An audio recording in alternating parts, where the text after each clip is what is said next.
is the first thing. Some things you have no choice about it. Now at that stage, it would be prudent if you're the chief magistrate or magistrate, you write to your immediate supervisor, such that if need has to be done, the file can be moved to another person to hear. Otherwise, they do it hoping that the witnesses will die. That is the reason why they do it. So they know what they are doing. But also to avoid falling into that, you can do what they call, you look through the files. Then you come up with ranges, and you have a meeting with the state attorney and the lawyer in your chambers. And you see for matters where I have a defilement between 15 and 17, I'm considering these years. Between 10 and 14, I'm considering these years. Any below 8, I am not compromising below this year. Such that the lawyers go with that in mind. Now when they come back to you and you are within those ranges you proposed, you're now looking at the facts just quickly. Is there any aggravating or mitigating anything you missed from the facts? And in that way you don't have a scenario where you came up, you participated. Because if they tell the person we can't take back below, for example, you filed a 2-year-old, and I said I cannot go below 12 years. Automatically that one you don't even bring him to say you're going to try with a discussion. There are cases that are quite clear. If it's a murder and sort of manslaughter, we know. So in that way it becomes a way in which you are guiding the people before they go to negotiate without you participating, such that if they don't agree that side, then you hear the matter and you're not eliminated. So these are some, I think, of the tactics that you learn from experience and you gain to learn how to go forward. But I think we need to stick to those rules and formulate your own ways of handling it within the law. I think that is the most important. Within the rules. Finally, my Lord PJ. Yeah, this is the final. Okay. There was a complaint which we gathered, I think, which we got in Gulu, that the DPP has made it difficult for the parties to negotiate. There is, I think the DPP issued some instructions that some cases should not be below some threshold. And some judicial officers were saying, no, I'm the one in charge of the negotiation. So if I've directed, if I've given green light, then we are not bound by that that order of the DPP to the state attorneys. Do we have someone who can? I've never seen that. Okay, I could speak to it, though I know we have colleagues from DPP's office here. I think what the Director of Public Prosecution did was to issue plea bargain guidelines for its staff, being representatives of victims of crime, to kind of guide the prosecutors on what is acceptable and what is not, a kind of check system. Because whether we like it or not, plea bargain is also subject and susceptible to abuse. So that was a guideline for her prosecutors, almost like what His Lordship Alan was talking about when he said, for cases where a victim of defilement is below 3, I will not look at a sentence that falls below this number of years. And so that was a guideline, and that really is what it is. It guides the prosecutors. But that does not stop the prosecutors, if they have disagreed with the defense lawyers during the consultation. What is the consultation for? To seek the advice of the judicial officer on what would be an appropriate sentence. So I don't think that the defense need to be intimidated in any way. During the consultation process, if a prosecutor has stuck to his guns for a higher sentence and they think it deserves a lower sentence, consult the trial judge.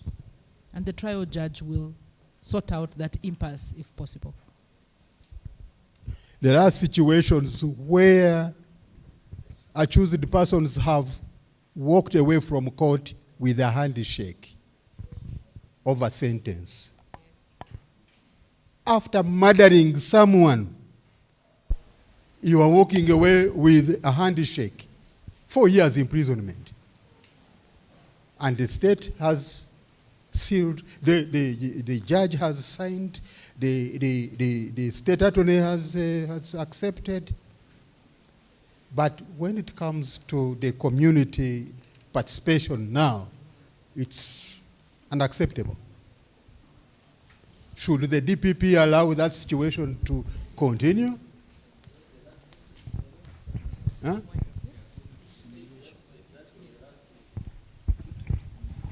Yes. May I give an example of that? Yes. Jurisdiction. It was in Ibanda Town Council. A lady had divorced with her husband. She went to run a bar in Ibanda Town and was doing her businesses. The former husband knew where she was staying. He walked from his village, came to Ibanda Town, bought a panga, took it to a welder, sharpened it, came in broad daylight, and cut her into pieces. There was a criminal session in Ibanda. This I won't call him a gentleman. This suspect, Mbarara, appears before a judge and took a plea for manslaughter and was sentenced to 4 years imprisonment. And the conviction was for manslaughter. I think such incidents have to really be avoided because certainly the state attorney was wrong, but I think the judge was not right either. Okay. Allow me to sit down and thank you for being keen participants. My Lord PJ Emeritus, thank you very, very much for that overview. I get the feeling that there are still a number of questions. I did not expect the kind of interest or practical sharings during your plenary of what the challenges are on the ground. And we are interested in that. However, we are working within a time frame. So what we are going to do is go for our tea break. Grab your teas, and we will proceed to have simulations in the groups that will be shared with us. I think there will be 3 groups, and I'll hand over to JTI to define this better. And could I have your attention for a minute, please? So we will reconvene at precisely 11 in the groups and do the simulations. But hopefully we will have time later to go into whatever questions that you may have that have not been covered during this plenary. So I would like to hand over to you, ADR, Registrar ADR. Would you like to guide us on how the simulations will be conducted? Yes, please, my Lord, the Honorable, the Principal Judge. I thank you so much for the opportunity, my Lord. My Lords and your worships, we had 4 groups yesterday.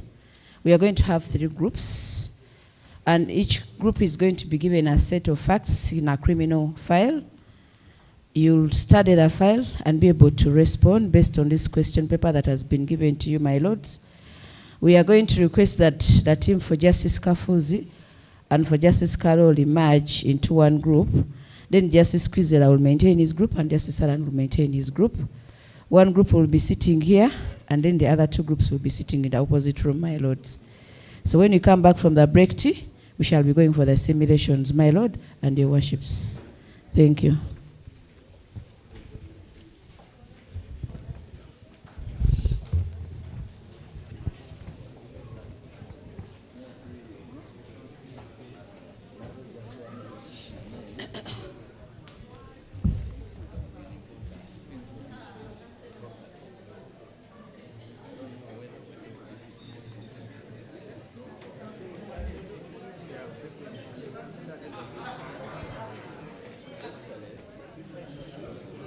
Yes, that's what you're saying.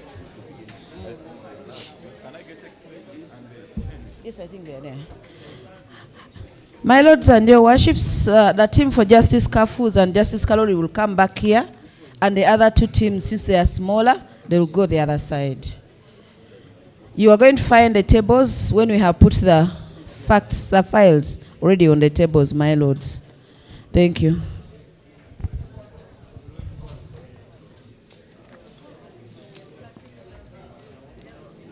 Yes, ma'am. We have 3 court records. 1, 2, 3. So we are giving each group all the 3 records. And they are following these instructions.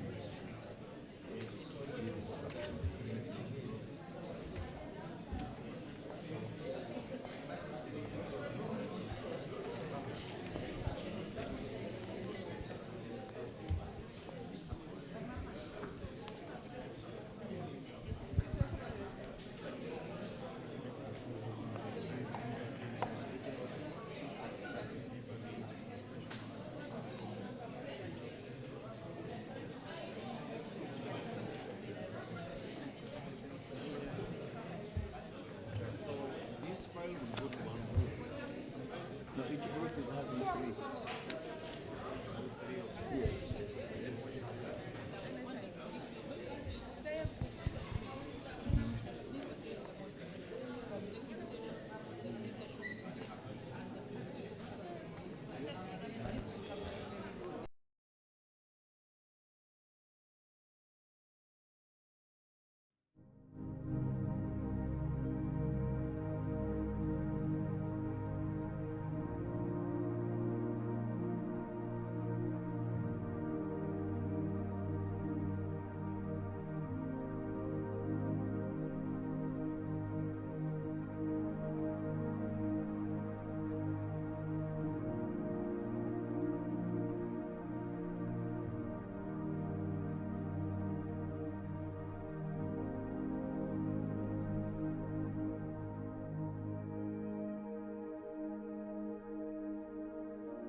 My lords and your worships, can we please take our seats? The Honorable Principal Judge is calling the House to order.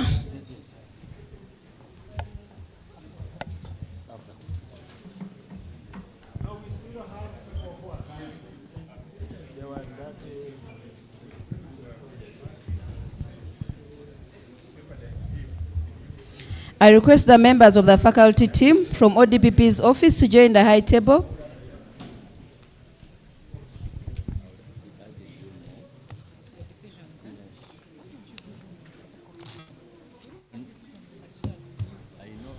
Ms. Susan Wakabara, Council, Madam Lydia Nandaula, and Ms. Nachigude Margaret from ODPP, please take the high table with the Honorable Principal Judge.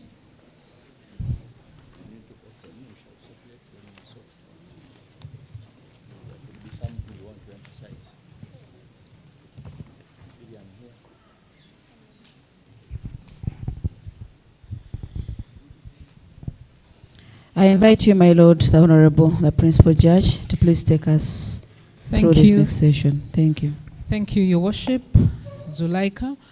Welcome back from the Group 1 and Group 2's presentations and the discussions of the scenario. I have with me A 2022 to 2024, A 2022 to 2024. She now heads trial advocacy at the center. She was part of the pilot of plea bargain before the rules were made. And she has been practicing both at all levels, including the Court of Appeal. So she has a great experience. And the Supreme Court, I'm sorry, I forgot. So she has a great experience. And the Supreme Court, I'm sorry, I forgot. And the Supreme Court. So welcome, Susan. Office of the DPP. She has been the focal point for plea bargain since 2018. And again, working closely with the judiciary on training and supporting plea bargain efforts from the prosecution part. She heads the Department of General Crimes casework. She also heads daily hearings, which is a pilot we are running at the criminal division now, where we are trying to see if we can do away with the session system, and have criminal cases heard on a daily. So she heads the daily hearing. Let's join hands and welcome her.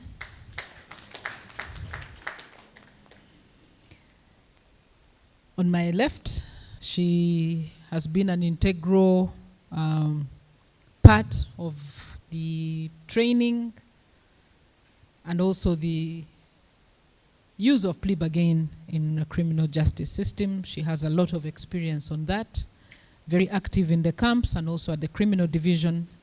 Join me to. All right. So we will now call upon the first group, the demonstration of plea bargain after lunch, your presentation on the scenarios that you discussed.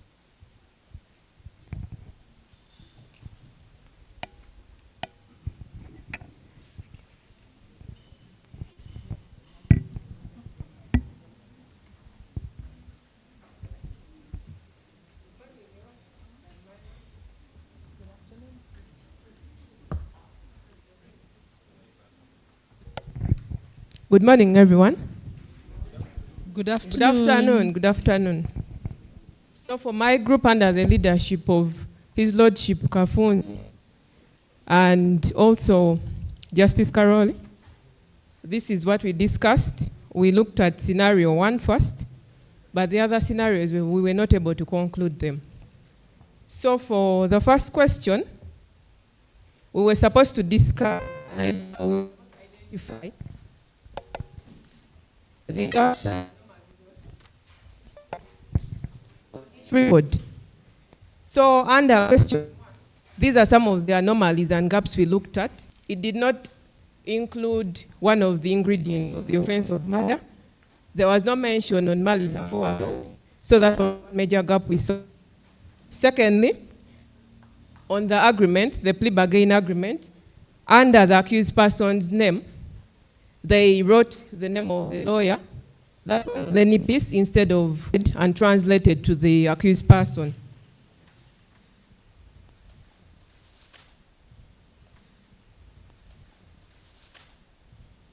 So the fact that the clerk's name was not included yet on the sentencing, rather than sending it to DR for reallocation, because all the other terms had been agreed on.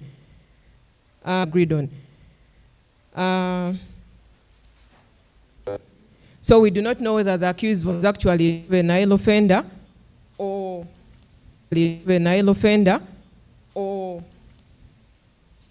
an adult.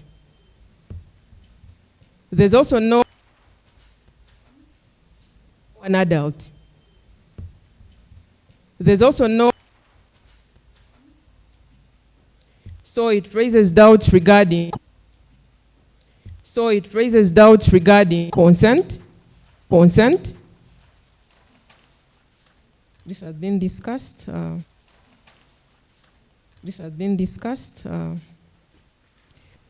Also looking at the part on sentencing information, they did not specify the aggravating factors. There was that requires that use of the community is considered, left out. And looking at the agreement, the accused person was not given a maximum opportunity to build on her mitigating factors. There was only mention of the fact that she pleaded guilty, which was not enough.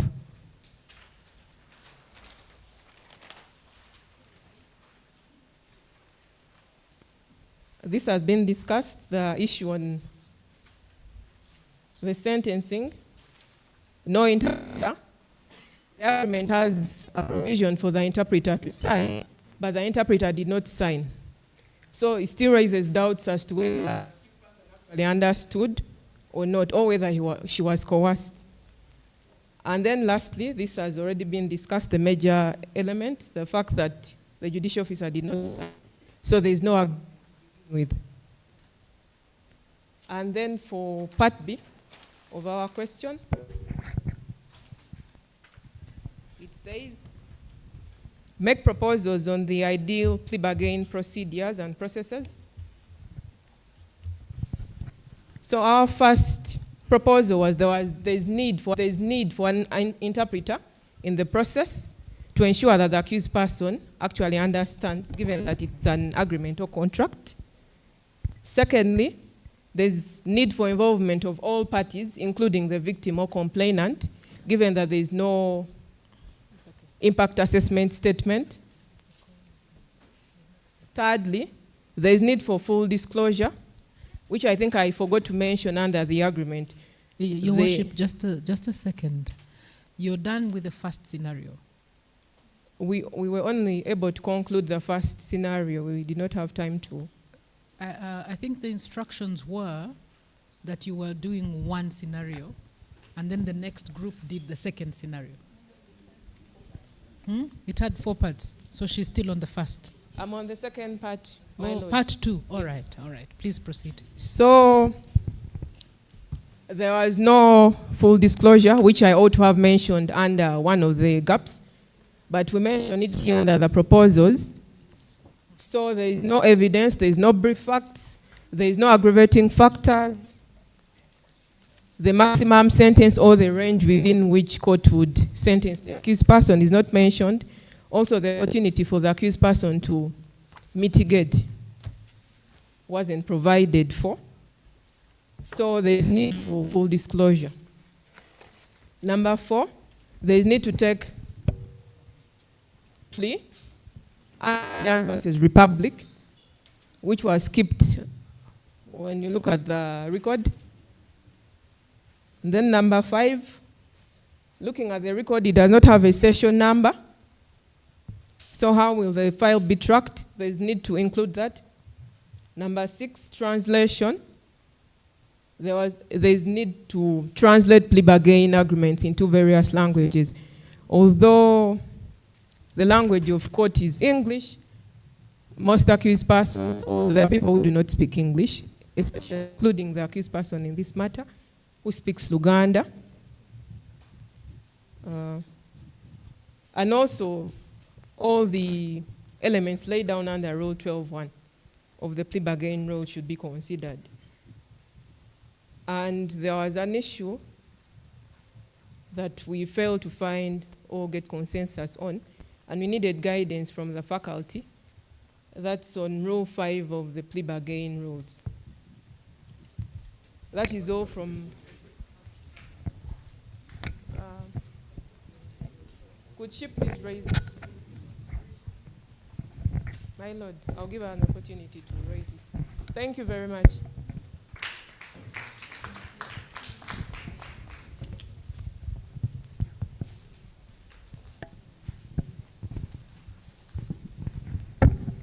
Thank you. Part 2 tasked us to propose the way forward on plea bargain procedures and processes.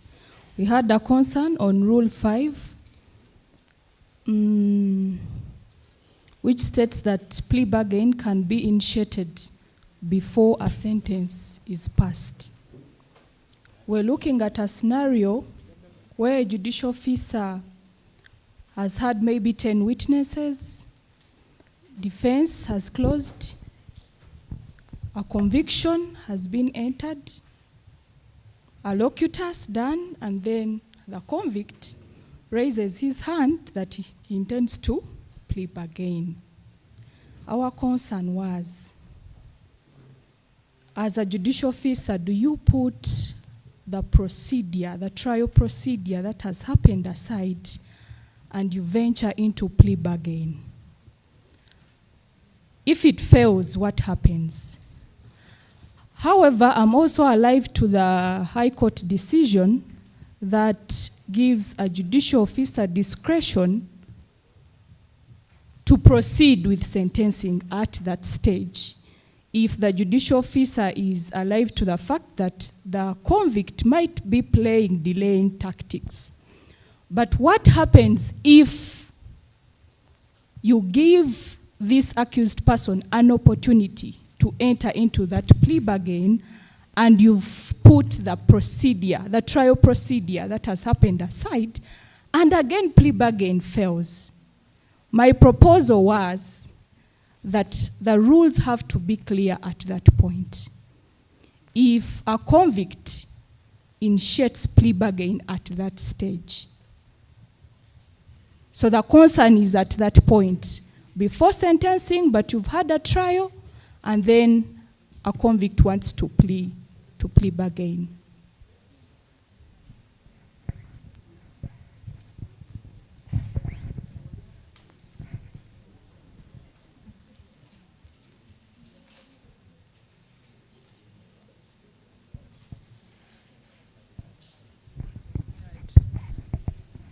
Thank you very much, Group 1.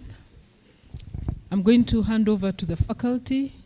You had the presentations from Group 1. Would you like to make some comments and also address that rather controversial issue that has just been raised by Your Worship? I think, my Lord Justice Wangutusi, it seems to be what you were also talking about. You got it from there. All right. So would you like to make a comment on their observations and presentations?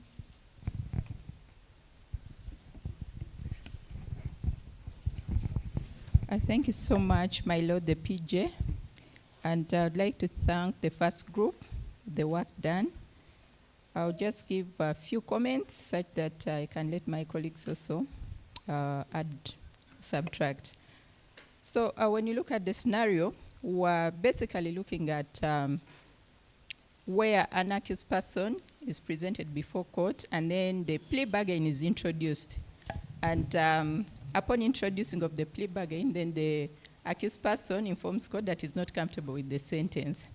So there are certain things that I would think that would have stopped at a certain point, yeah? So the issue of, when you look at interpreter did not sign the plea bargain agreement. Is it necessary at this point that the interpreter signs before the whole, before the going through the whole procedure of plea bargaining? The other is, okay, generally when you look at what we've done, first of all, the plea bargain agreement, one of the things we are looking at is that a plea bargain agreement has to be signed, has to be fully filled for purposes of the court, right? And by doing that, all parties who are part of the bargain have to append their signatures. We have case law to the effect that where, for example, the court does not sign a plea bargain agreement, the Court of Appeal has held that such an agreement is void. And that is the case of, what is the case? Baguma Vicent, yeah, versus Uganda, where the judicial officer did not sign, and then the court held that such an agreement was void.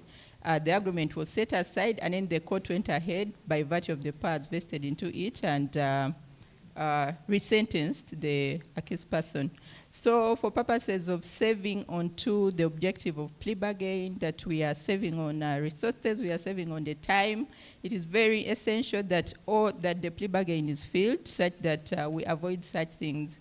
When the plea bargain agreement is before the court, as a judicial officer, make sure that all the parts are filled. Everything that needs to be filled is filled. Make sure you look through it and you're comfortable. You've also signed, if there's translation, the interpreter has signed before you go into sentencing the accused person to avoid issues of appeals.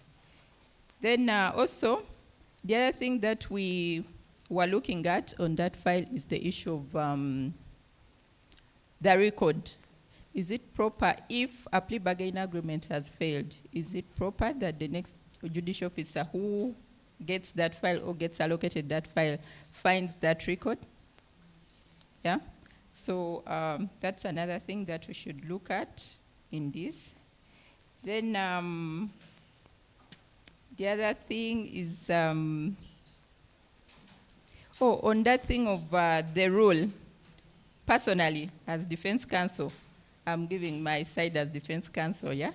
I would think if I'm to interpret that rule, it says that the accused person can initiate a plea bargain anytime before sentence is passed. So as a judicial officer, to avoid the issues of, an appeal etc., maybe you can give him the opportunity, but in your mind, you know what has happened. You know that you are at the tail end of the proceedings, such that even if the bargain fails, because you have concluded the thing, you can go ahead and still pass your sentence. That would be my opinion as defense counsel. But I know we normally differ from the state, so maybe my colleagues would have a different view, and that would be okay. Thank you.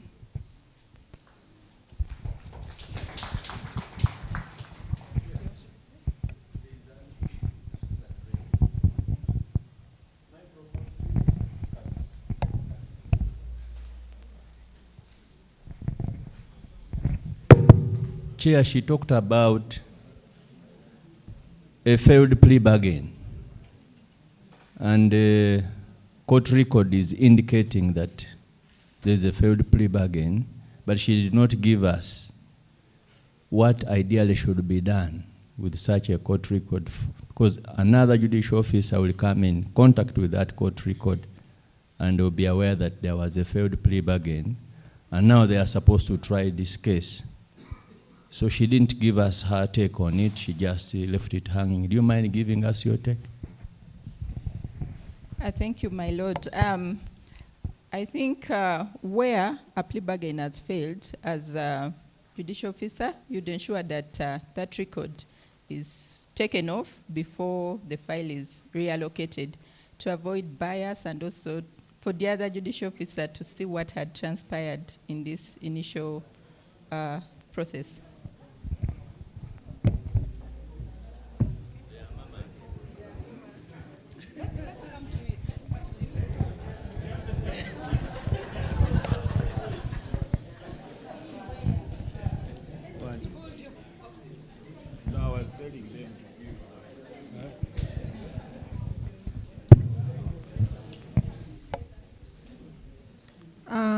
Thank you very much, Group 1. I think you tried your best. I think it was well discussed and detailed. I saw that you observed that you went into the details of a correct procedure for plea bargain, but you also did not go into the fact that the court has to deduct the period spent on remand. Yes, that's very important. Yeah, but it's going to come up in other case scenarios. There are also other cases apart from the case of Baguma Vincent versus Uganda. There are other cases like the case of Musinguzi Apollo versus Uganda, criminal case, Court of Appeal criminal case number 240 of 2017, whereby the judge went into the details of querying whether the plea bargain was, the accused entered the plea bargain voluntarily, but did not convict, on the record there was no conviction sentence. So in that case, the plea bargain agreement was found to be illegal and the case was sent back for retrial. In that case, actually, it went into more detail of ensuring that the prosecution and also the defense to confirm that the plea bargain has taken place. On the issue of at what time can someone, an accused, enter into a plea bargain, Rule 5 talks about any time before sentencing, even after a judgment has been passed, any time before sentencing. My personal view was, I found that a bit controversial as my personal opinion, but I think what the judicial officer should consider is that you still remain with the discretion as long as you can make a decision on that, as long as it does not, it's in the interest of justice. You have to consider the interest of justice at that point, whether you should consider the accused to join a plea bargain after you have convicted and passed judgment. Thank you very much.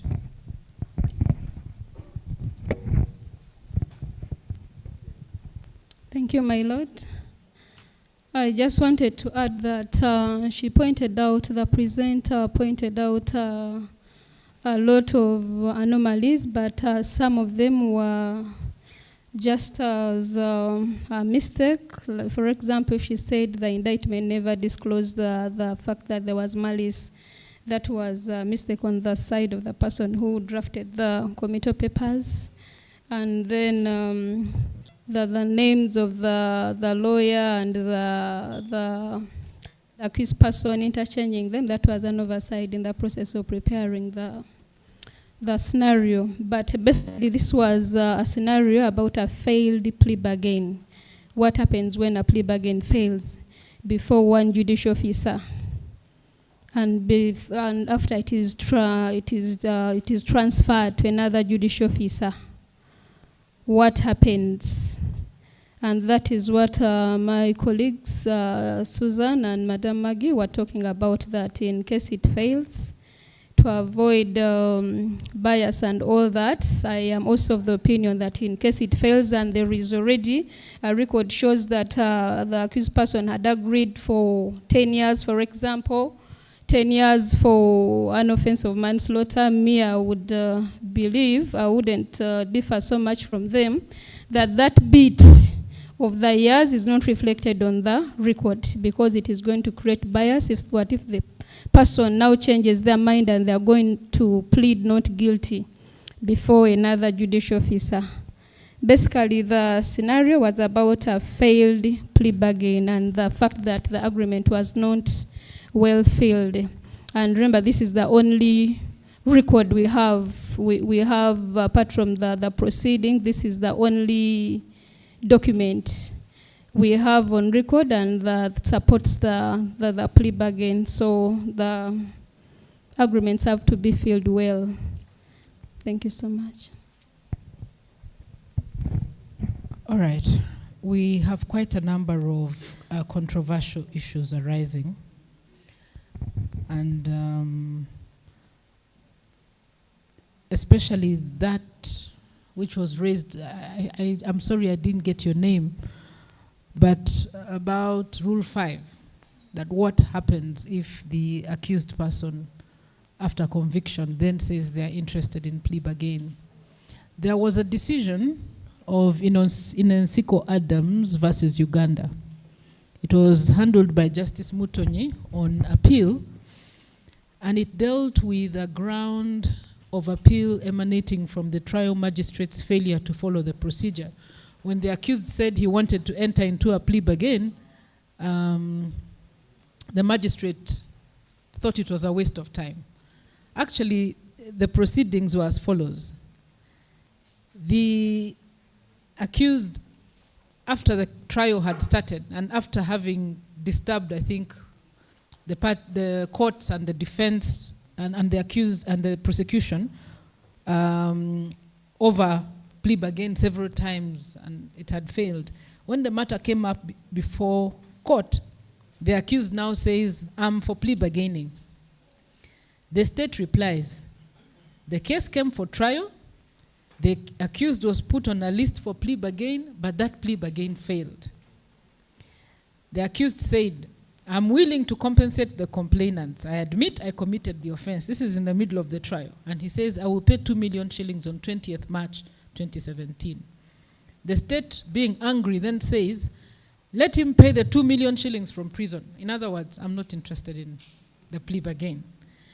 So the trial magistrate went ahead, read the charges afresh, and instead of doing a plea bargain, entered a plea of guilty. So the matter went on appeal on quite a number of issues. And one of these that the trial judge addressed was, since he said he wanted to enter a plea bargain, the court ought to have accorded him that opportunity.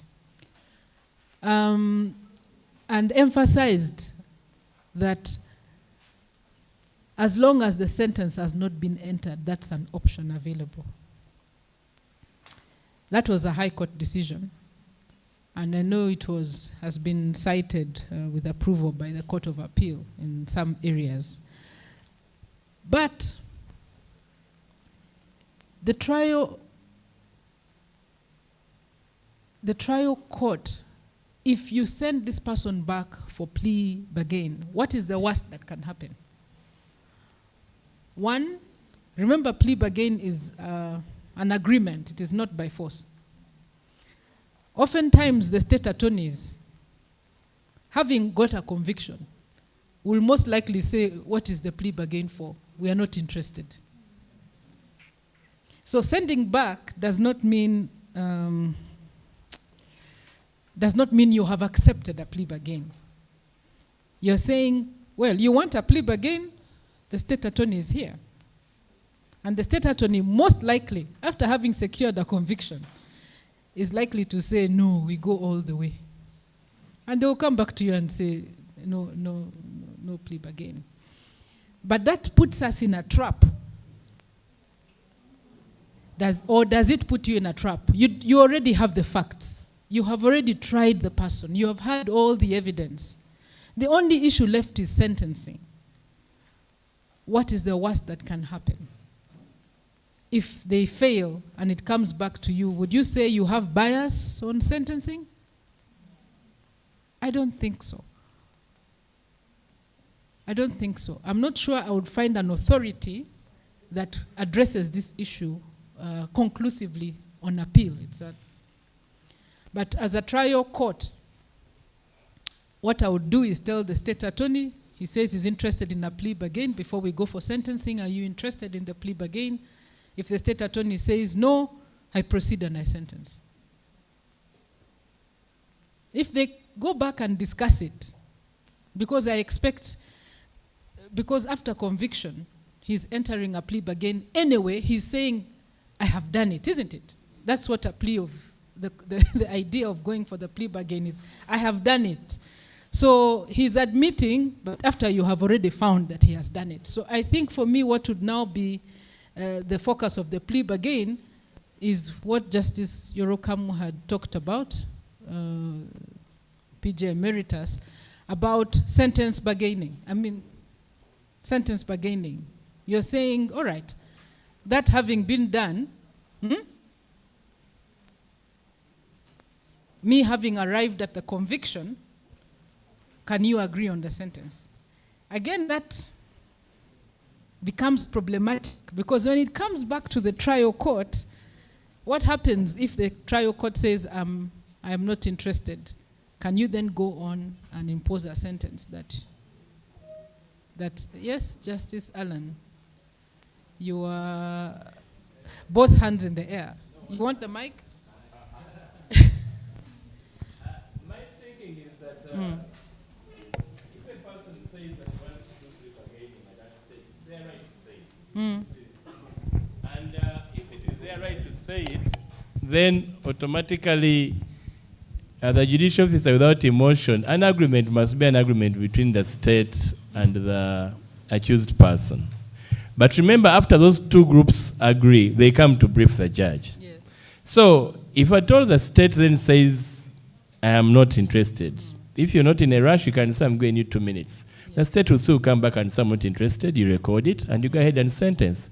I think there would be a technical trap if the state comes back and says, I have agreed. Yes. Because now as a judicial officer, you're caught up in a scenario where the two principal parties are now talking about a plea bargaining, which will be most unlikely where the state has already got conviction.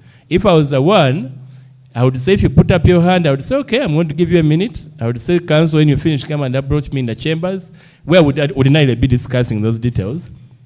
And in that way, if in chambers the state says not interested, I come back, record it as there's no agreement, the state is not interested in anything officially, so I'm not delving into the facts. Then I go ahead and sentence. So I think it's about managing your emotions when you're seated in that room, because if the state says, I've refused to do this, and you record it, then you may be caught up in a technical issue. If we ever have a scenario where the state and the defense agree, then there I think we shall get one matter which will go on appeal, and their lordships above will guide us on what happens. Because now you'll have a collusion that you don't know how to approach. That will be a scenario that I'm thinking. I want us to wind up this because we have another scenario to discuss. But I think what comes out here is that we have had the rules since 2016. And there are certain issues that always come out when you're implementing a law about the practical implementation and the challenges. And I think that's one which stands out. That if you allow them to go and then they agree on a sentence and then you don't agree as a court on the sentence, then what happens? You go ahead and sentence. We should have, Justice Allen will try one and then we will have it on appeal. It will give us clear authority on what to do. But this is what comes out when you're implementing a law and we're discussing the practical applications.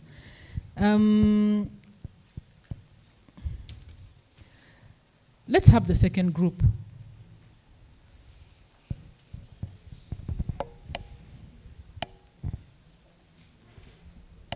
It does, because the rules say it should be initiated by the accused person or by the state attorney. The record does not show who initiated this plea bargain. Also, when we look at the record, we did not see any conviction. The court went immediately to sentence the accused person, the convict rather. Also, which should have come before that, there was no process of plea taking as required in Adan versus Republic. The record also shows that the accused said they speak Luganda, but the record does not show whether there was an interpreter or who that interpreter was. Also, the other issue we came up with is that we are not seeing the proper sentencing procedure, so that you have the allocators and you can get the mitigating and non-mitigating factors Of course, when we looked at the agreement, all those are captured, but we had agreed that it's better if the trial court refers to them on the record and says this particular provision of the agreement, but it should not be silent. Another issue is that we did not see deduction of the time spent on remand. Additionally, the record does not reflect whether the rights of the accused person were explained to them under Rule 12 of the plea bargain rules.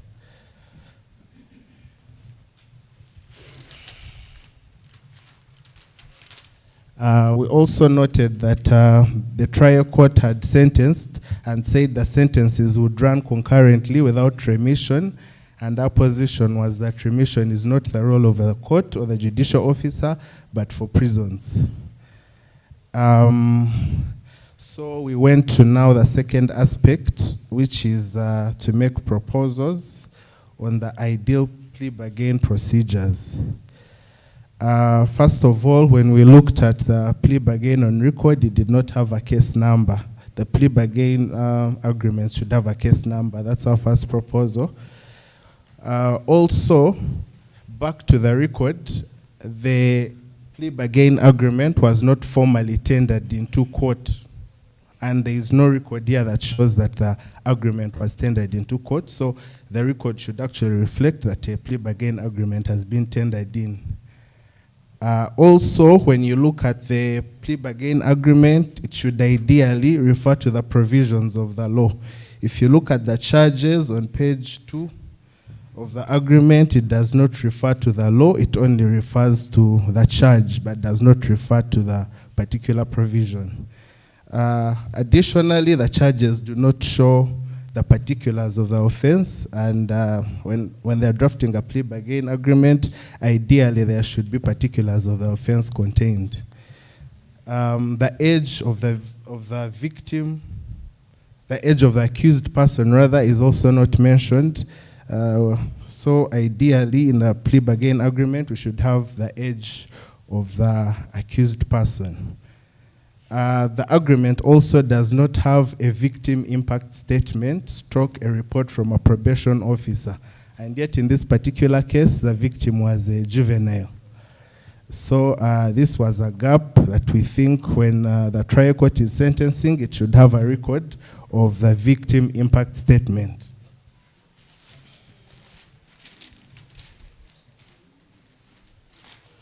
Also, the sentencing range in plea bargains should show the maximum, the mid, and the minimum sentence. For the first count, they only referred to the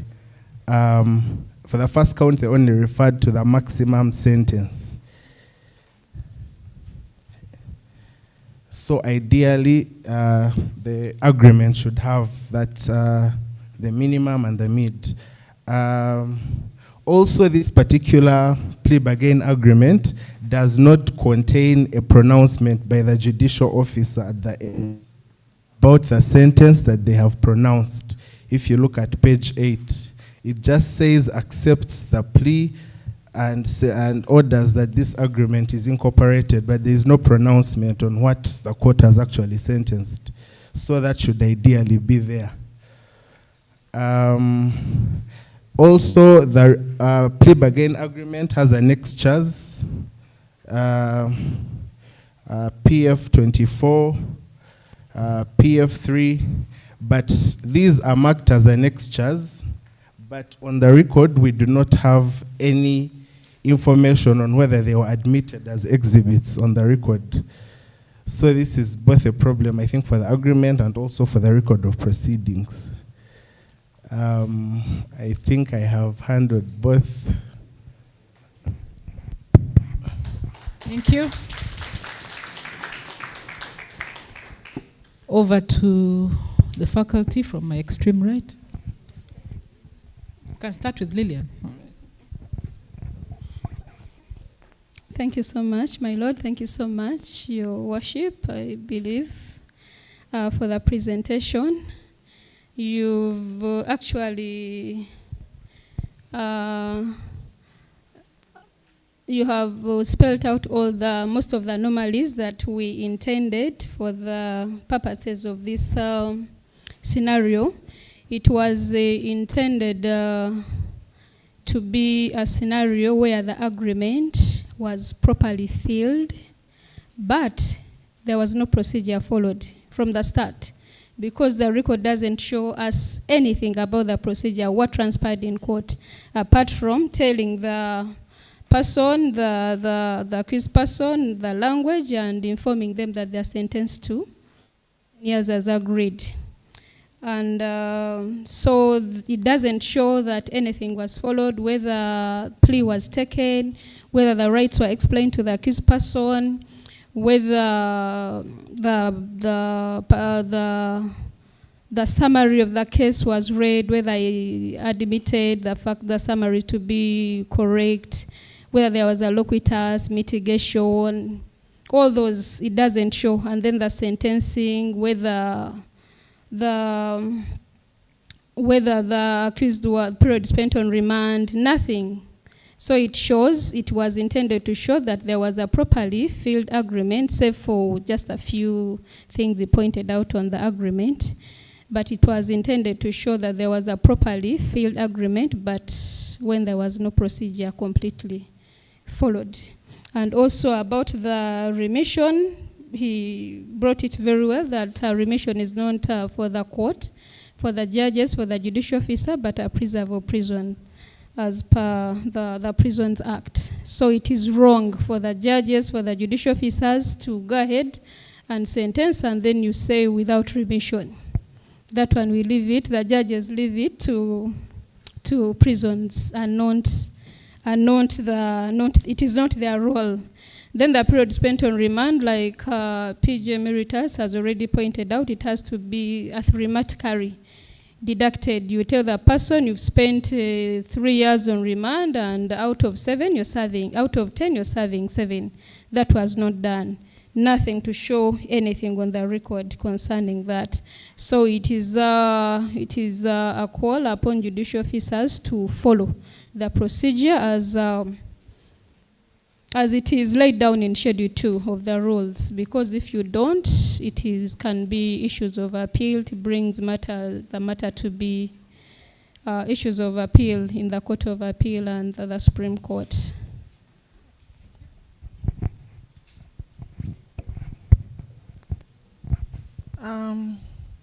Thank you so much, Group 2, for the presentation. It was exhaustive.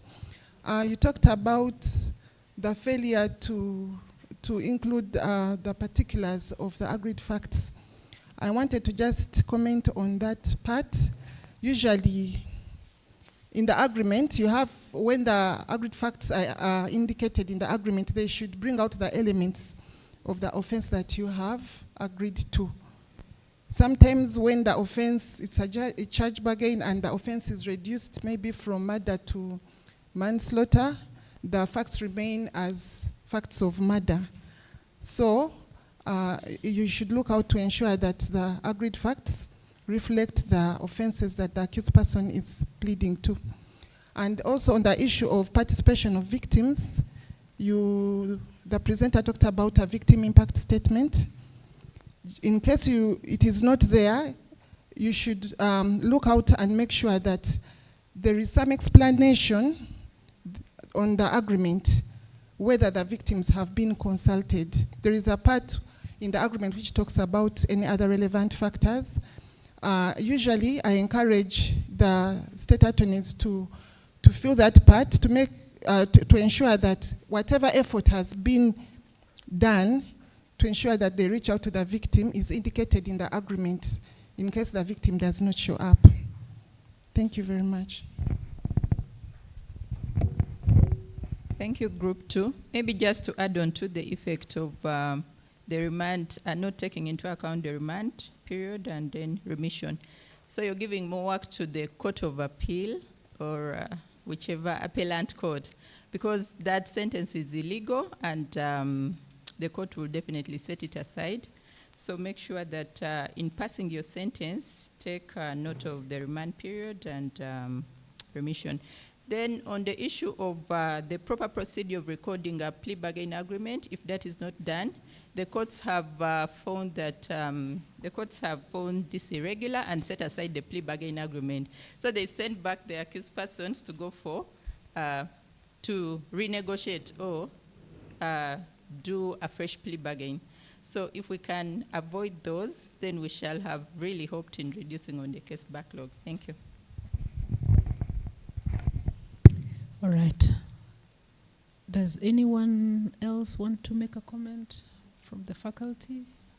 DCJ, PJ? All right. Another thing that came out here is that when you are faced with two offenses, there is a joinder of counts. You have defilement and you have aggravated trafficking in persons. People tend to forget that you must agree on a sentence for each offense. That brings clarity. This here that says you are accordingly sentenced as per the plea bargain agreement to 10 years for the offenses of defilement and aggravated trafficking in persons, that's not proper. Defilement, what is the agreement? Because the facts may not be, surely the offense of defilement and aggravated trafficking may not each necessarily fetch 10 years. One could fetch 10, another could fetch 5. Where there's a joinder of counts, the negotiation should be on both, and then the court will determine whether they will be running concurrently or not. These scenarios have been developed for us to pick out the challenges that are commonplace with plea bargains. And you may look at this record of proceedings of Martha Joan of Uganda versus City Danger, and you think it is hypothetical.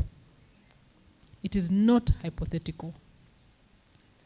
And I'm sure my Lord Distinguished Emeritus will tell you that they have seen such a record for plea bargain. No plea taken, nothing. Just the court saying, according to your agreement, I hereby sentence you, end of the story. No plea. Total disregard of the plea bargain rules. If you look at Schedule 2, that tells you the procedure to follow. It is so straightforward and so detailed that unless you have deliberately decided to ignore Schedule 2, you ought not to be making mistakes. So it is important to pay attention. The group talked about how did the plea bargain agreement get onto the record. If you look at Schedule 2, the trial court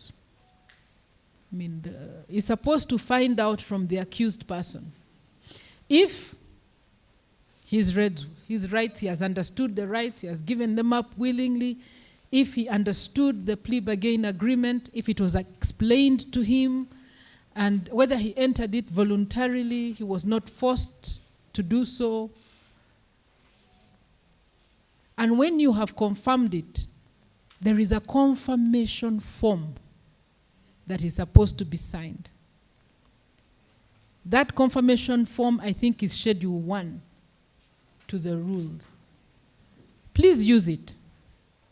Because on appeal, the accused come up with all manner of excuses of what went wrong in the process.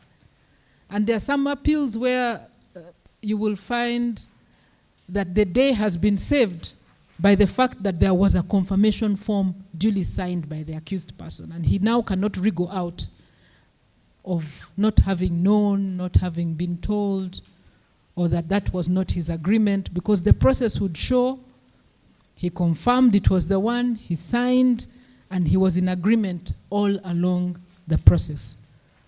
So let's ensure that these forms are filled. I know that it is lunchtime. But allow me to take 8 minutes, just the next 8 minutes, to kind of point out some of the challenges that we face with plea bargains. We have already talked about not taking plea. Adan versus Republic, we can sing it from law school first year. They teach you Adan versus Republic. And in every criminal matter that starts with a plea, Adan versus Republic. It is not an inconvenient procedure or one to be done away with at your discretion when it comes to a plea bargain. It must be followed. Not reading the rights. And I want to say that after a training like this, I'm going to make this admission, one judicial officer came up to me and said, that process of reading the rights is too long, too complicated, that they have decided that they will never do a plea bargain. Yes, this is a fact. That's why I'm talking about attitudes. Yes, and the judicial officer said, so what I do is that I ask the defense and the prosecutors to agree on a sentence, and once I'm agreeable to it, I just do a plea bargain. I just do a plea of guilty. So what starts off as a plea bargain, and the accused knows he's going through a plea bargain, it's negotiated like a plea bargain, but it ends up into a plea of guilty on record. Attitude. Sometimes it is lack of knowledge, but sometimes attitude. Poorly filled forms. Poorly filled agreements. Factual basis is incomplete, does not establish the facts, does not establish the essential elements of the offense. You have no business. If the facts are being read out and the essential elements are not coming out at that point, as a judicial officer, you have no business convicting. Because the essential elements of the offense must be admitted in the facts.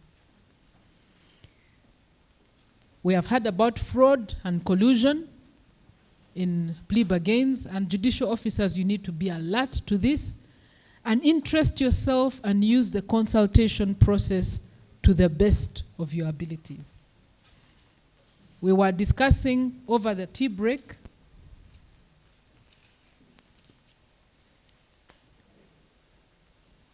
all right. We were discussing over the tea break a very popular, it was a case that occurred, and it was in the media. I think many of us may be familiar with it. A shooting that occurred at one of the malls, I think Quality, in Nalia. The accused was charged with murder by shooting. And a very elaborate summary of the case was prepared by the state that showed this was a murder. If you read the summary of the case, it is the next scenario. All right. They'll present it. But we have had cases where the state and the defense connive and they mislead the court. So unless the court is alert and inquisitive and asks some questions during the consultation, you may be duped into passing a sentence that is improper. Very low sentences. This is one of the criticisms of plea bargain, that we are giving people a handshake and they are walking home. So pay attention and make sure that the sentences do fit the crime. We have poor victim representation. I say that boldly, even with the prosecution seated next to me. We have poor victim representation. Victims are not consulted. And yet, if you speak to the victims, you will be passing a sentence that is well informed and which therefore will meet the ends of justice more it's shocking, but in one of the camps, a victim said, no, the accused person said, but during the negotiations, he didn't raise it. But when they were before the court, he said, but I have already compensated the victim. And we thought he was joking. So put it back to the state. Is it true that he has compensated the victim? The state said, no, I'm not sure, they're going through the file. And he says, I compensated, and she even made an additional statement. But this man had entered a plea bargain. And when we insisted, there was an additional statement on the file. So had the state probably, or had the court insisted, let's hear the victims, or what did the victims say, maybe it would have come out. But clearly you have a situation where this information is being suppressed and may lead to a wrong decision. In another, I've been told lunch is not ready yet, so I'm not standing between you and anything.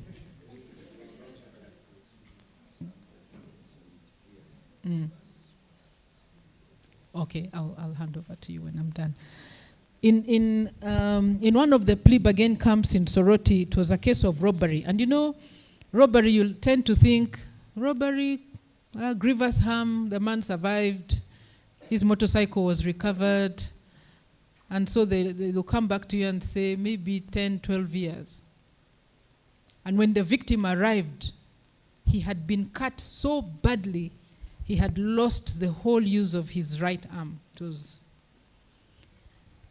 And you see, when you're seeing that victim and you're hearing the impact of the crime and you can see it yourself, you're more likely to give a sentence that fits than one where you don't know what has happened to the victim at all as a result of the commission of the crime. So it's important. Juveniles cannot enter agreements. So they cannot negotiate, sign plea bargain agreements on their own. This is a trouble area. Please watch out for that.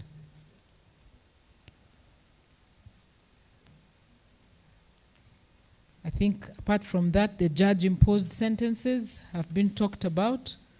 Those were common, and usually what causes a judge or judicial officer imposed sentence outside the agreement is if you have not made good use of the period of consultation. Otherwise, please desist from it, but it is common. And I think on appeal, these have come through. I'm going to hand over to Justice Wangutusi. He wants to share some decisions on appeal.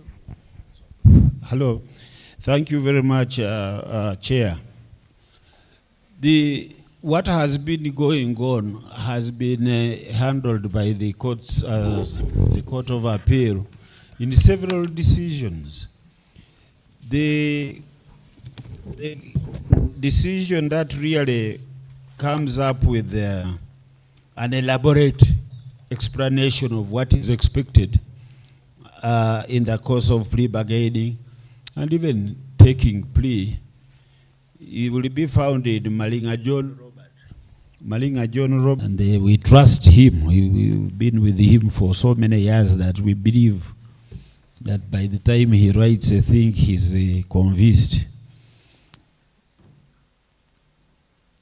Counsel here, both of them concede that the sentencing was done outside the bargain. So the court says the signature of the trial judge at the end of the plea bargain agreement was meant to signify that it became part of the record of the court. So he must sign. By his signature, the trial judge confirms that the agreement is part of the record and that he has seen to it that the accused has fully understood its implications as far as his right to forego a full trial is concerned.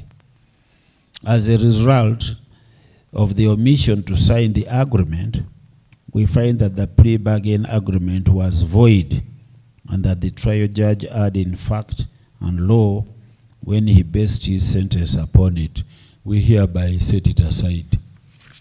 So you miss out those acknowledgements and so on, and you know that your matter will be set aside. So when you get this Baguma judgment, Baguma Vincent is criminal appeal number 097, that is 97 of 2015, Baguma Vincent versus Uganda. You would also find other authorities, say the Kizito case, Lukwago, Ogram, Nisima, Kagoro, all which are very relevant to what we have been doing this morning. Thank you very much. If you look at your program, we were supposed to look at these decisions in the afternoon. We have done it now, so.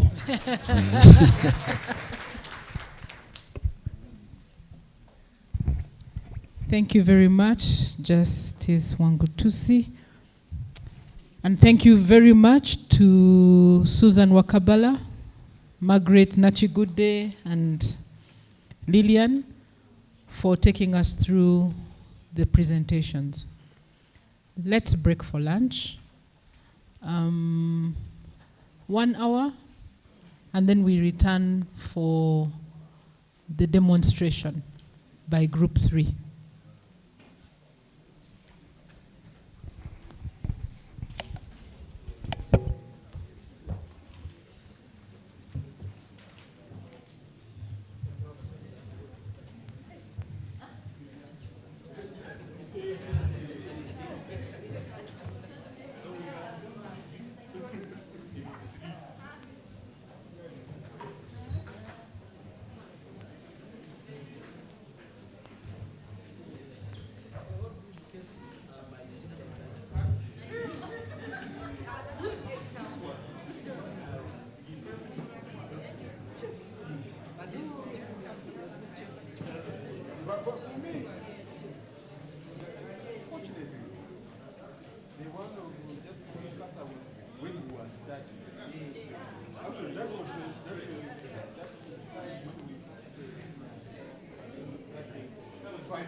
My lords and your worships, we are going to have a presentation from group 3, but we are waiting for the principal judge to be done with her lunch, since she's chairing the session, so that participants who belong to group 3 should prepare for the presentation.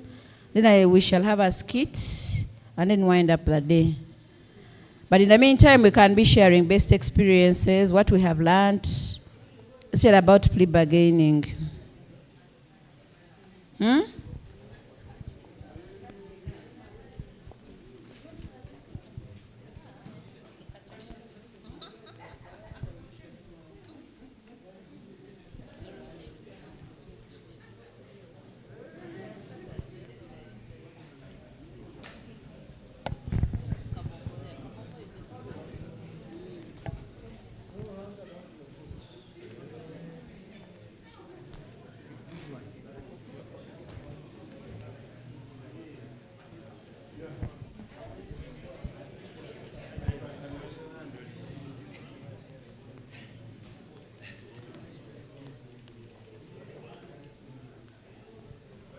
As we wait for the chair. Any other business?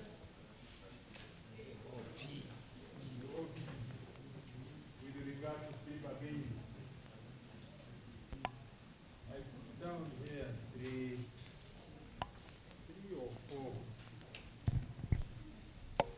common trouble spots.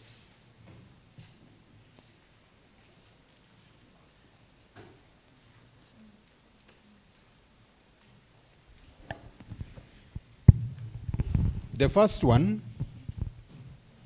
is trial judicial officers blocking the option of plea bargain when the hearing is still going on, claiming accused has exhausted his chances. We talked about that.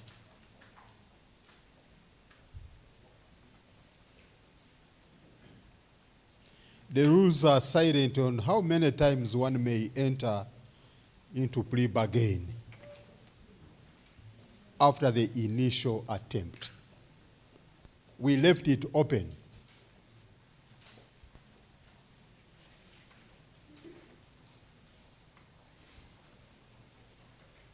So don't be tempted to say you've exhausted your chances.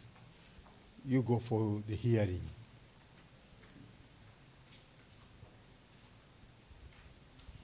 Number 2, the trial court not explaining to the accused persons what it means to plead guilty under the plea bargain rules.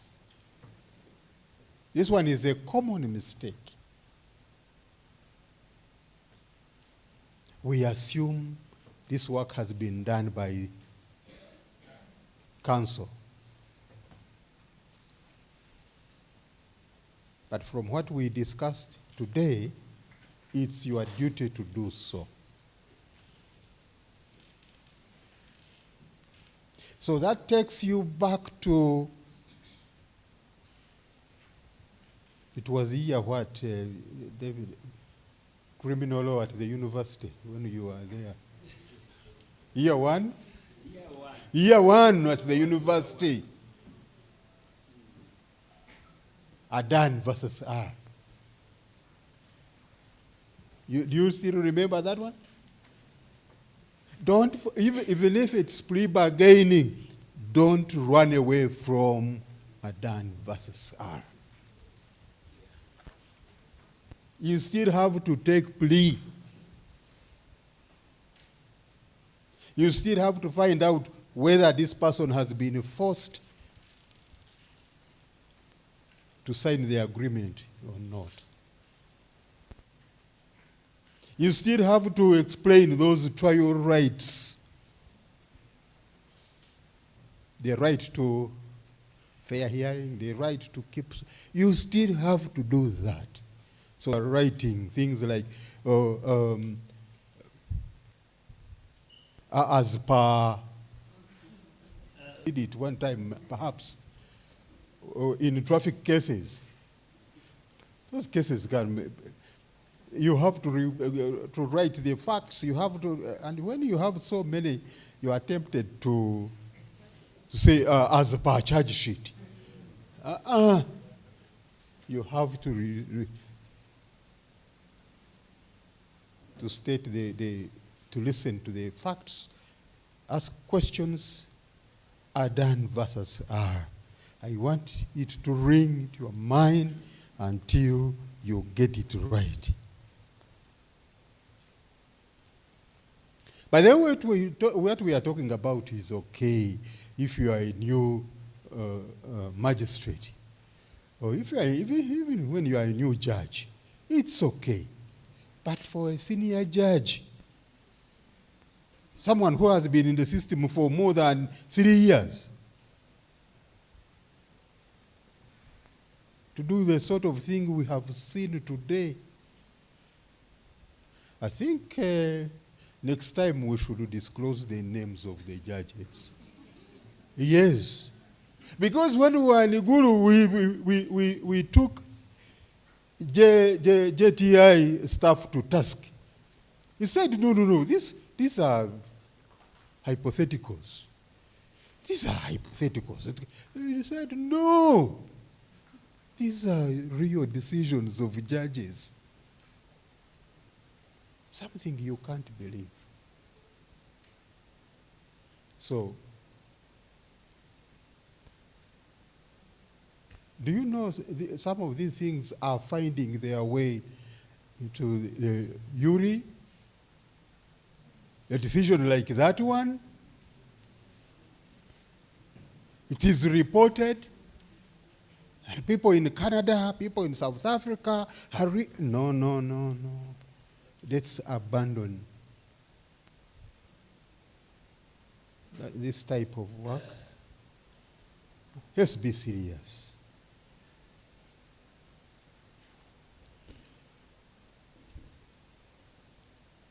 And I choose the bargain rules about his or her constitutional rights to a fair trial, and confirm that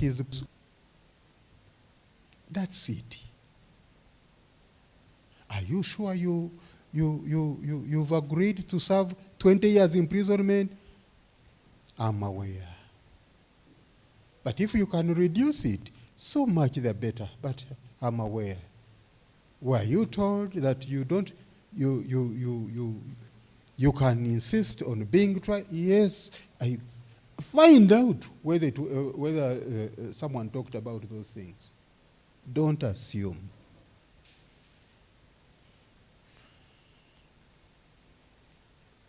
Any other trouble spots one can think of? Any other? We talked about the period spent on remand. We are the people who started that debate.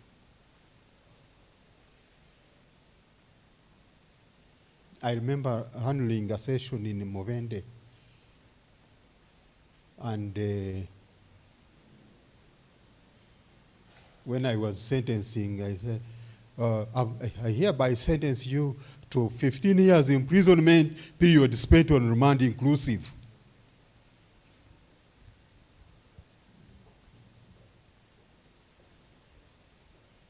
And I was criticized by Court of Appeal.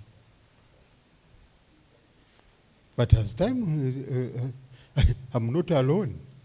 Even people are still doing it. By then we had no guidance.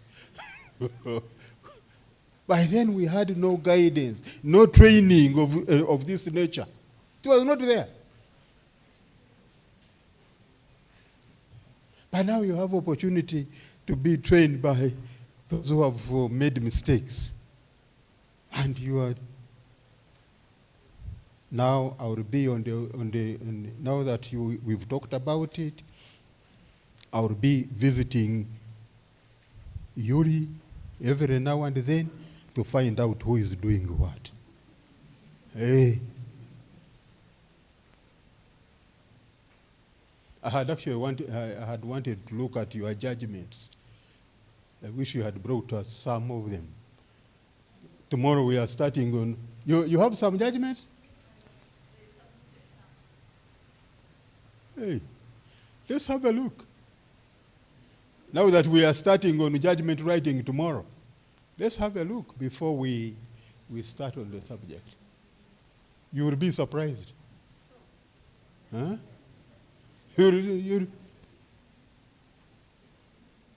But judgment writing is for tomorrow, so let's wait and see. But for the period spent on remand, deduct it.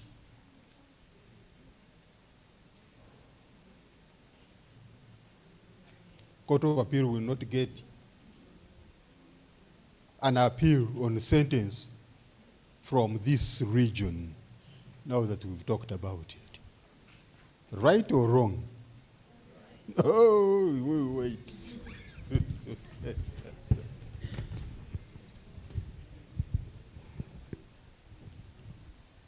The idea is that the law requires that sentences are to commence from the day the sentence is imposed. That's the justification. So the moment you say period spent on remand inclusive, you are vague. You are being vague. You have to take into account the period spent on remand. And how do you take it into account? Deduct it. And how do you deduct it? Very easy. The prosecutor will tell you. The accused person may have forgotten. Those people keep records very well in prison. So they will say he entered on this day, and even the minute is recorded. And then your duty is to deduct 13 from 27. 13 years. Surely, why do we get it wrong?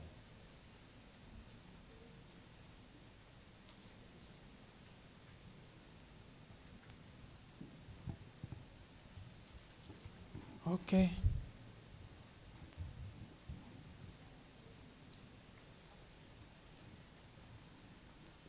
Who is the chairperson? And we start. Mm-hmm. Is the group ready for the skit, for the presentation? Well, can we get the stage ready for the presentation? You are the chair? You are counsel? We have our presenter.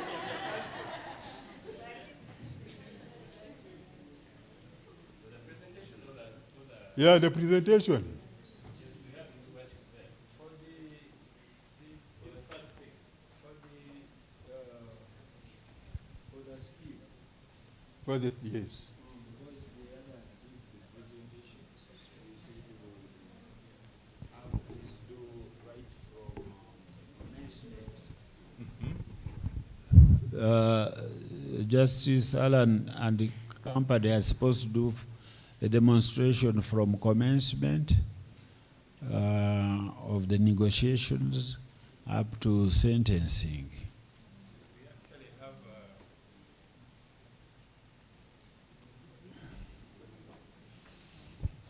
And that is the IT group since yesterday.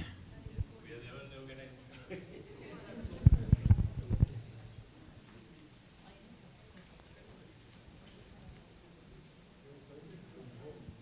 Mr.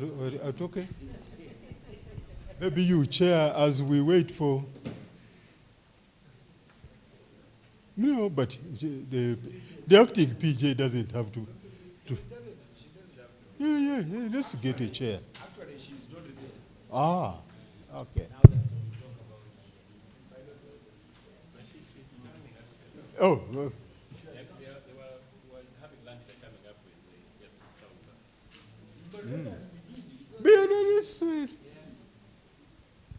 So there was a small presentation of number 1 and number 2, then number 3 was a skit. Yeah. So it's just going to go through number 1 and number 2, then the skit. And then we do the skit. Do you need to set the stage? Your worship, Halima, who is Aziza,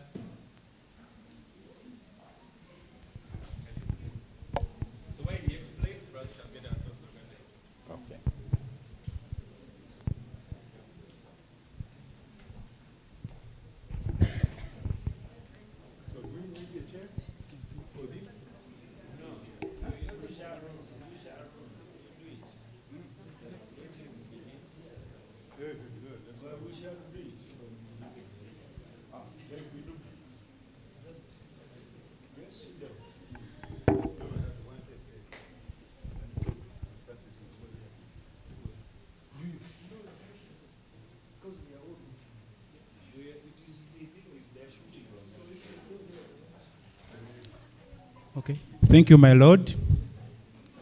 My Lord, this is Group 3. And I'm starting with part 1 of our question.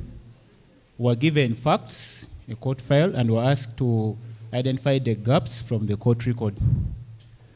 So we perused the record, and we found a few gaps that were not followed in the process.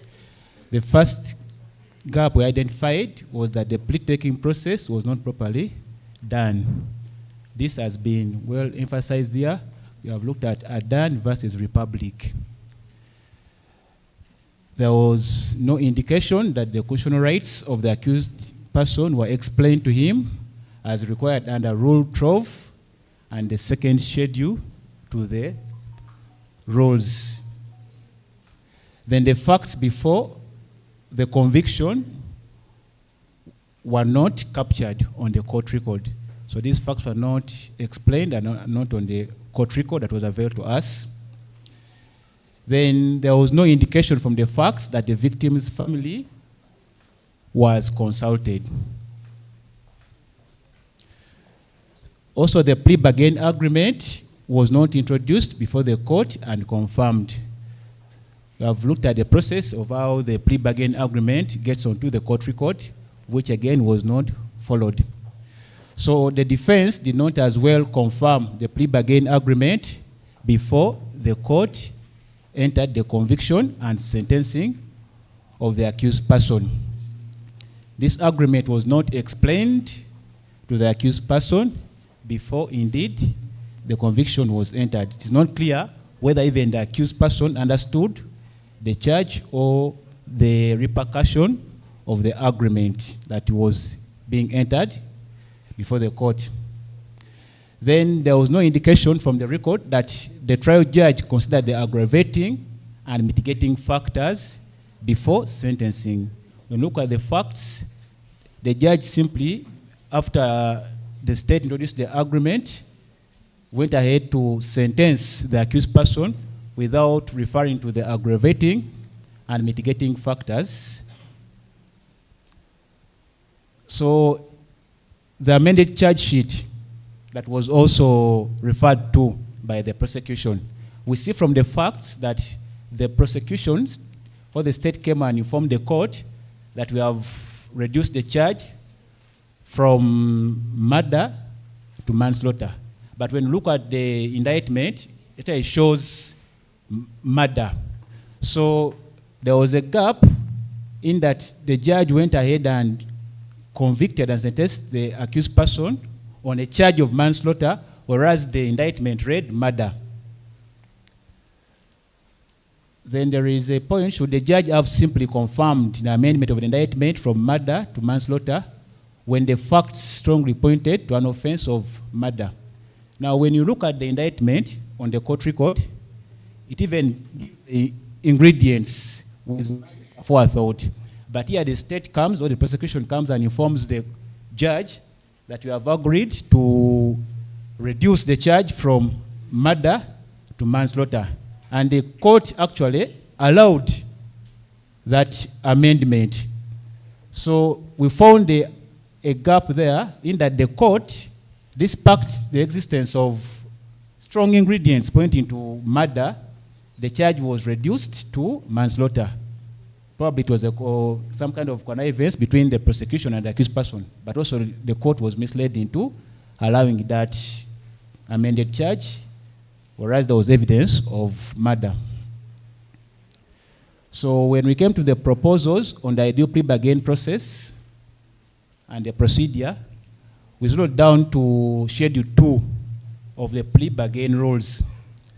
So we looked at the anomalies and came up with how we could remedy them, referring to the rules. So we saw that the party ought to have been called, representations are made, the parties are introduced, the prosecution introduces the plea bargain agreement as per Rule 5 of the rules, which is confirmed by the defense. Then the court informs the accused of his or her rights in a criminal trial. These rights have been explained very well by the previous speakers. Then the court has to find out from the accused person whether he or she voluntarily signed the plea bargain agreement after it had been explained to the accused person in a language he or she understands.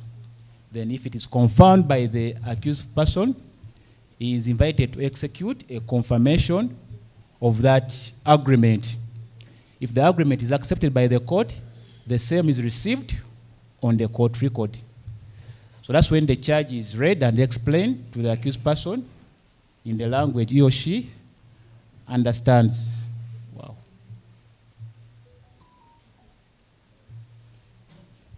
My Lord, that's all we had for our presentation. We shall now have the skit to demonstrate the plea bargain process from the negotiation to the time when the accused person is convicted.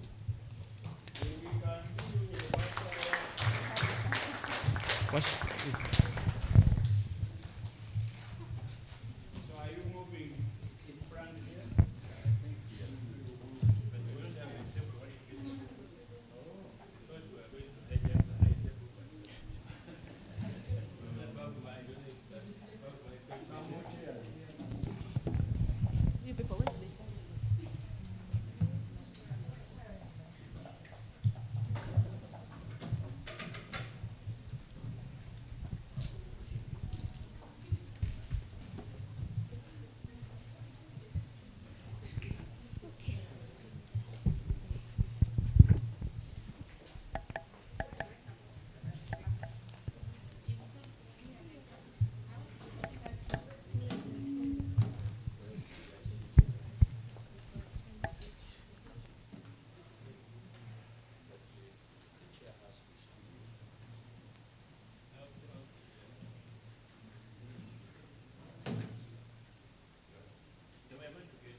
We're in Mbarara, we're the hosts.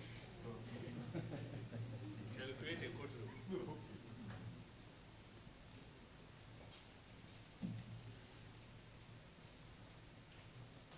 Bring it here.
Where is the defense lawyer? Sit there.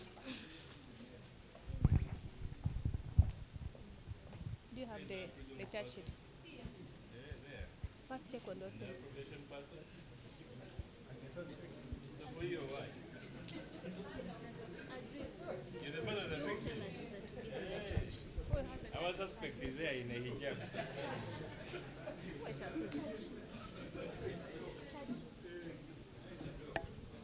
So here we are still in chambers now before it become a courtroom. And the lawyers have come to see me because they were having a negotiation there. So It's here. The lawyers, so now they have come to the chambers. So that's where we are. Then we shall go to courtroom.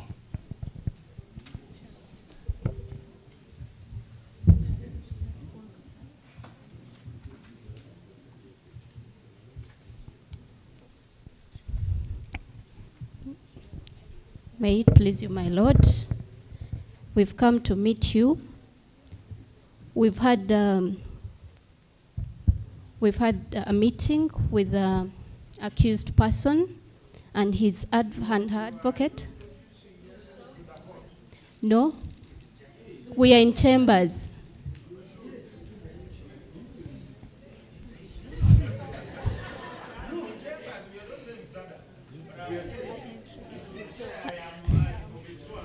I was assuming that my Lord already knows me.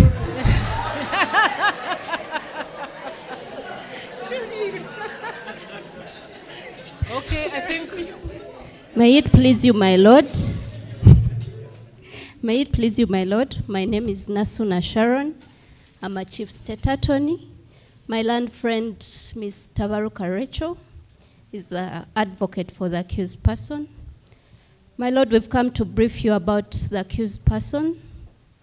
We've had a meeting and we've agreed to a sentence of 24 years for the charge of murder, and we've agreed to an imprisonment term of 24 years. My land colleague can also address you on that. My Lord, as I've been introduced by state, I represent the accused person. I met with the accused person after him informing me of his interest in enrolling for plea bargain. I talked to him, explained his rights. After we met with state, and then we agreed, we went back, informed him, and he also agreed to sentence of imprisonment for 24 years imprisonment for murder.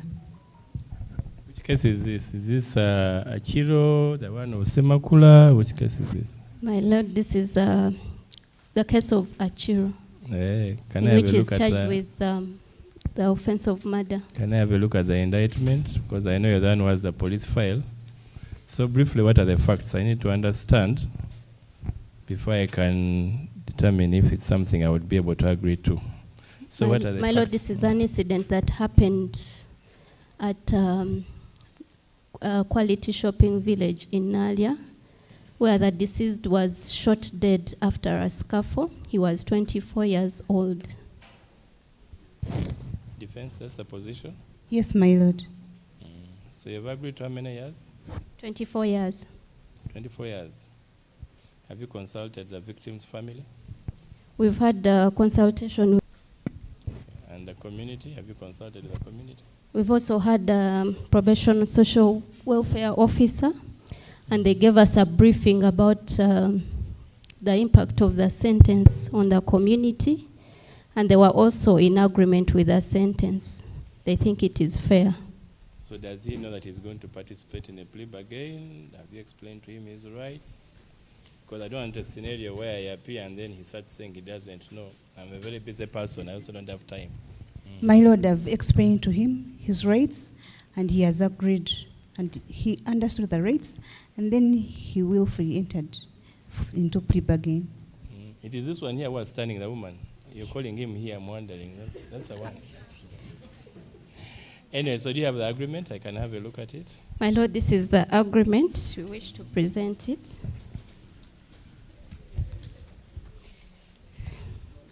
Where was that agreement? We had the agreement.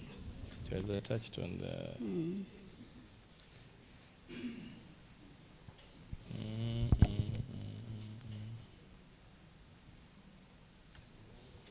But I can see you haven't ticked here to show that you explain the rights.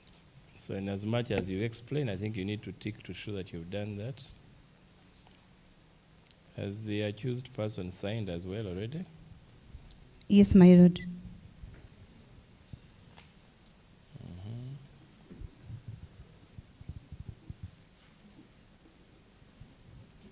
And this summary of the facts that you've written here, were agreed upon by both of you?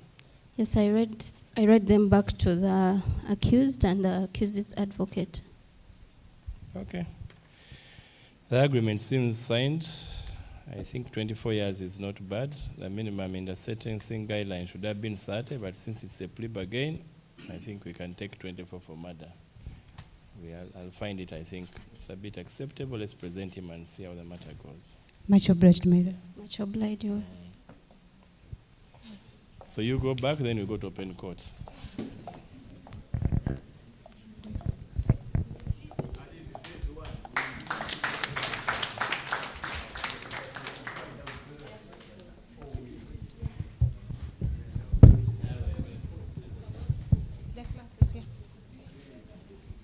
We are now in open court?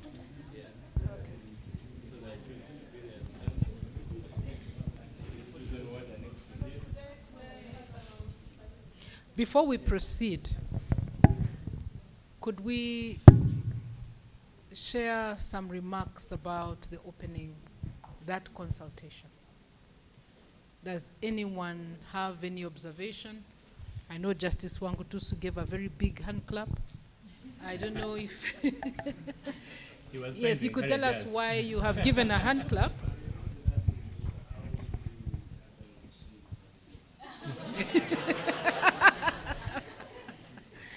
Yes, but you want to say something?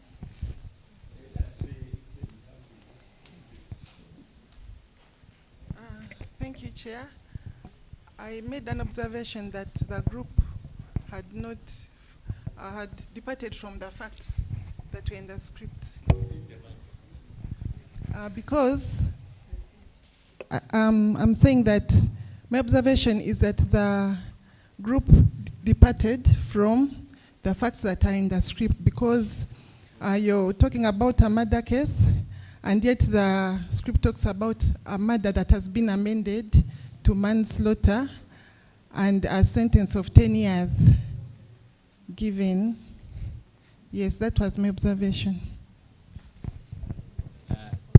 I think we can adjust accordingly, but I think we are guilty on that point, because after highlighting item number 1 and 2, and we saw that there were mistakes, and we had been told we are going to go there to sentencing. If it comes as it is here, I will obviously reject the whole issue of manslaughter on the basis of the facts. So I don't know if that's what you wanted. Yeah. Oh, okay.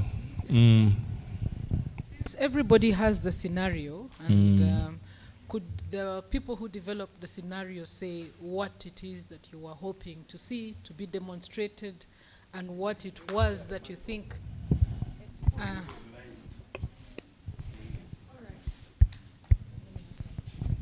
Thank you, Chair. Our expectation was the issue of how the charges reduced from murder to do that. It's not a big issue. Please, where my people, come back and consult properly. the judge is now very alert. So first come back and consult properly. You can present.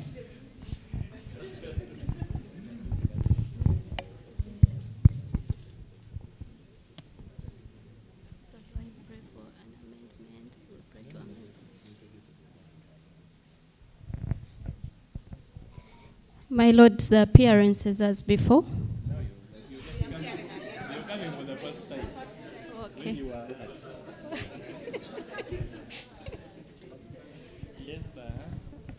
Okay. My Lord, the accused person was initially charged with the offense of murder. However, upon reading through the facts and the statements, we've amended the charge sheet, and we are charging the accused with the offense of manslaughter.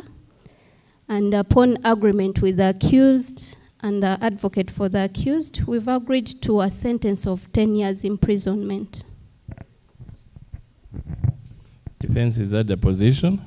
That is the position, my Lord. Okay, can I have a look at the indictment and the summary? Is this a case of, you say it is of who? Achiro? This is Uganda versus Achiro. Achiro. Appeal. What are the facts in this matter? The deceased was shot dead. The deceased was shot dead during a scuffle, and this happened during broad daylight.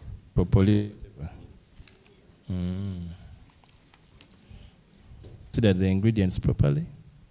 My Lord, I considered all the ingredients. And to my conviction, we wouldn't secure a conviction under the charge of murder.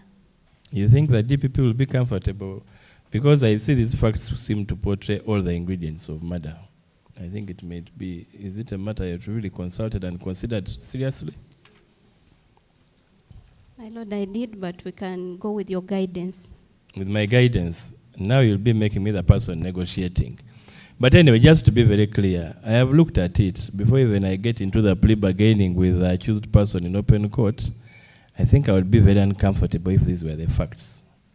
Because if you consider the ingredients of murder, you have aspects of manslaughter, malice aforethought, that there was a person who was already killed, which is confirmed, that it was unlawful, and participation. So the whole idea of going back, picking a gun in a scuffle, coming back, there's no evidence to show here from your summary that you wrote that the other person was armed or there was need to use such excessive force. But going to pick a gun and coming back and shooting, I think it may not be, it's against public policy. It will look very unreasonable for us to go and drop it for manslaughter. It is not a befitting case to change the offense from murder to manslaughter. So I think we have to go back and renegotiate, because it would be improper to drop it to an offense whose ingredients are not reflected in the summary of the offense. Must obliged, my Lord. So go back and consult on that issue. You consider it my guidance to you as a state, then you can come back.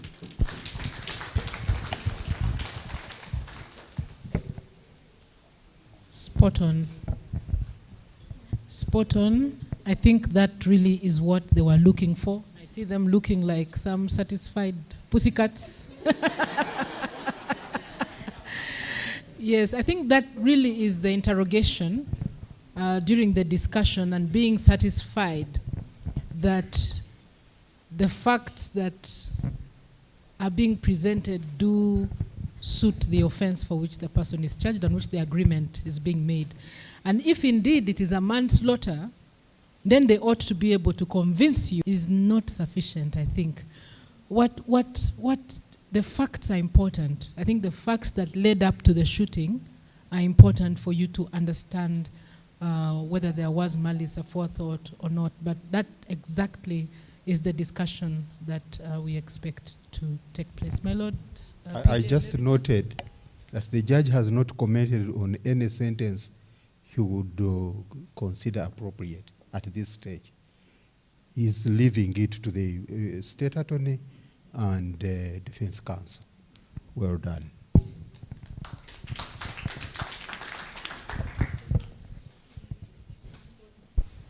Okay, before we take leave of the matter, somebody has a comment at the back? Let's take that before we proceed. I hope you're consulting now, then you're about to come back. Yeah. Now you should be alert properly.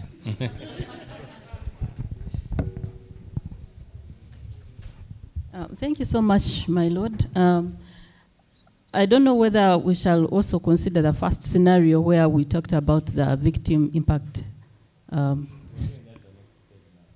Okay, because I thought by the time you were asking about the facts of reducing the charge from manslaughter from murder to manslaughter, I thought at that point you would also have inquired from the state whether they found out from the family of the deceased whether they were comfortable with having the charge reduced to manslaughter.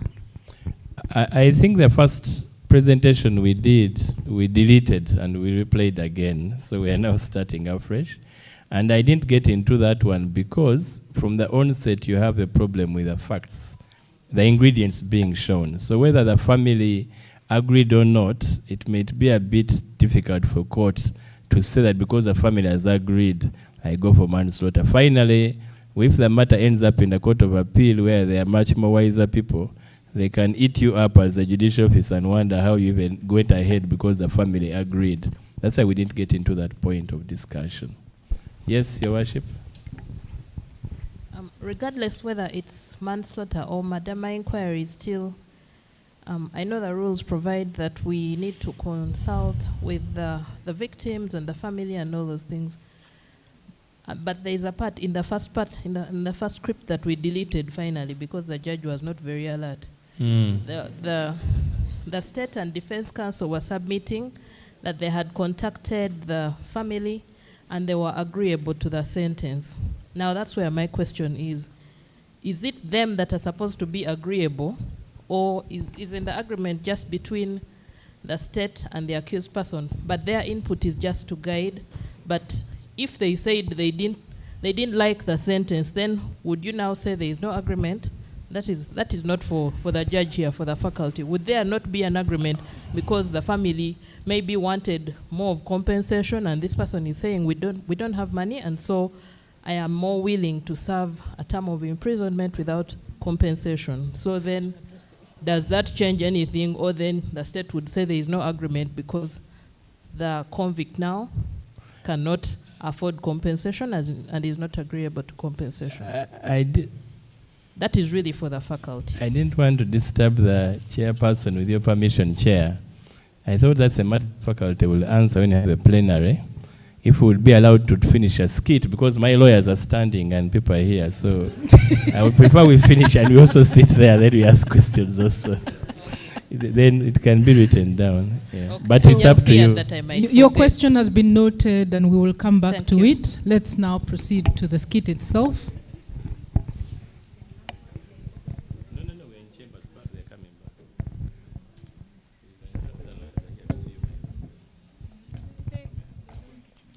My Lord, the lawyers are here.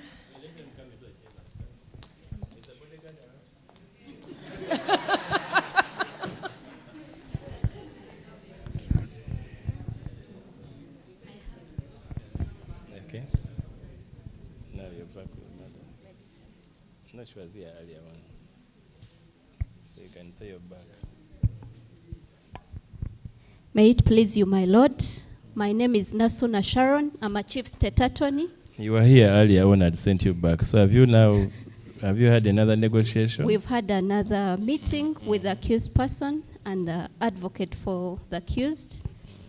And we've now agreed to a sentence of an imprisonment term of 24 years. On what offense first? Because This my is first the offense problem. of murder. Murder. We've maintained the earlier charge of murder. Mm-hmm. And we've agreed to a sentence of 24 years imprisonment. 24 years imprisonment? Yes. You're sure the accused has accepted 24 years on offense of murder? We've engaged the accused. My Lord, we've engaged the accused person. I talked to him, and he is agreeable to the punishment, that is 24 years imprisonment. 24 years? Yes, my Lord. Have you explained to him his rights? Yes, my Lord, I explained his right. Like which one?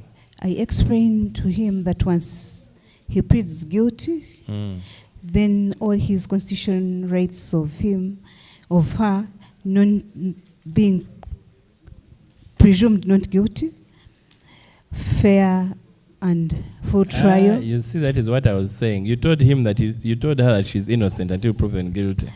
Yes, my Lord, I explained to that. You also told her she's entitled to a full trial. Yes, where my they Lord. can call witnesses. Yes, my Lord. And they'll be given a lawyer. Yes, my Lord. So they know that if they participate in this plea bargaining, it means that all those rights are waived. Yes, my Lord. You're sure you told her that? Yes, my Lord, I did. Okay. Has she signed the agreement? My Lord, we have the agreement. Let me It has have a been look. signed by the accused person. Do you have any other report from the community or anything like that? We have a report from the probational social welfare officer. The community impact statement? Yes. You have it here also? It is here, my Lord.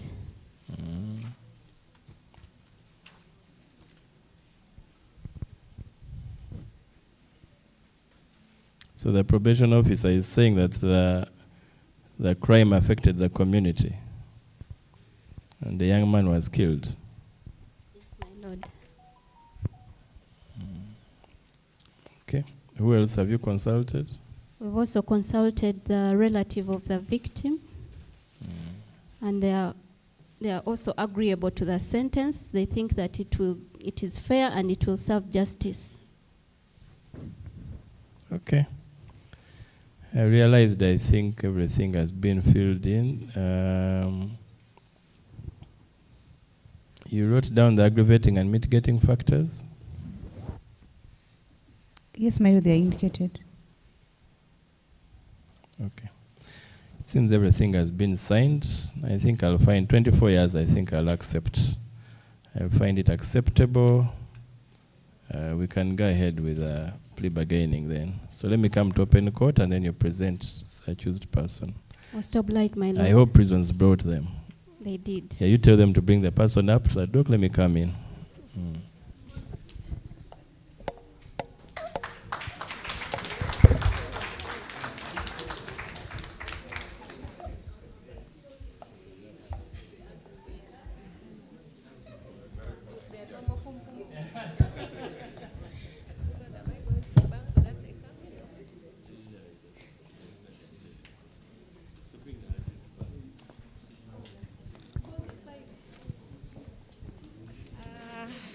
Criminal session, criminal case number 5.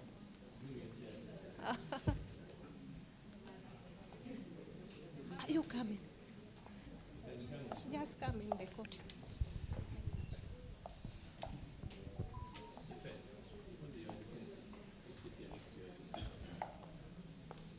Can the accused sit here? Where is the accused going to sit?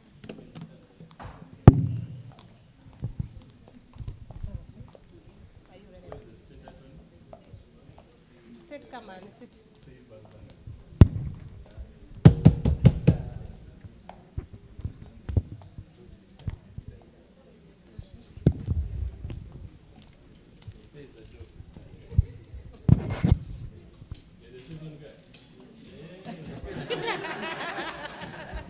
You sit next to her. Criminal case number 557 of 2024, Uganda versus Apio Lucy.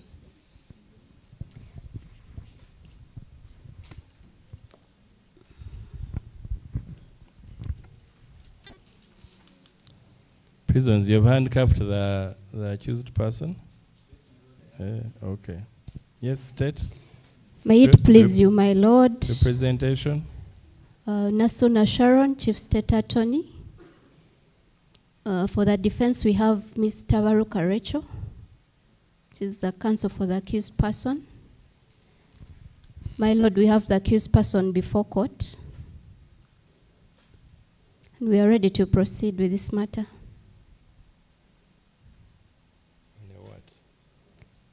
My lord, we've met with the accused person. We are presenting the accused person on a plea bargain. And having sat and agreed, we are presenting him. And we have agreed on a sentence of 24 years imprisonment. The accused person is charged with the offense of murder. If it pleases you, I pray to present before court the plea bargain agreement.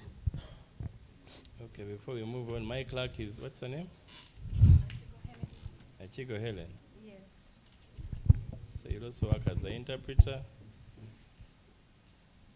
Accused person, what's your name?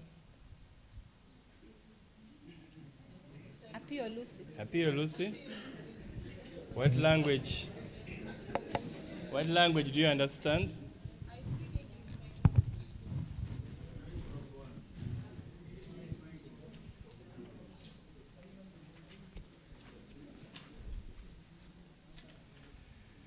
Okay, I'm being told by the state that they have presented a plea bargaining agreement and there has been an agreement.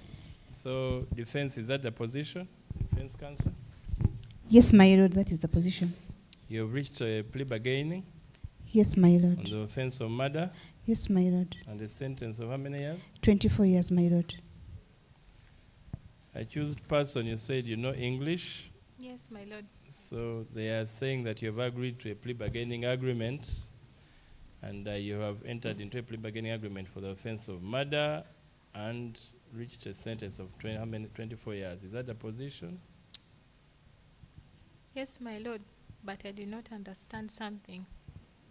You didn't understand something. Okay, what part didn't you understand? The offense, did you agree or you didn't agree? Yes, I agreed. You agreed to a plea bargaining agreement? Yes, my lord. And an offense of 24 years? Yes, my lord. Okay. State, did you, defense, did you explain to her her rights? My lord, I did explain to her the rights. Okay, what part exactly didn't you understand, accused person, so that we can clarify it? I wanted to be sure if I was going to be given the 24 years. Okay.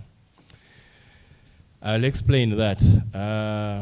In plea bargaining, if you've had a negotiation with the accused, with the state, and they have also included the victims, and you've agreed on a sentence, if court finds it acceptable, then you'll be given that. Court cannot reduce or increase anything in the plea bargaining agreement once it has accepted the years.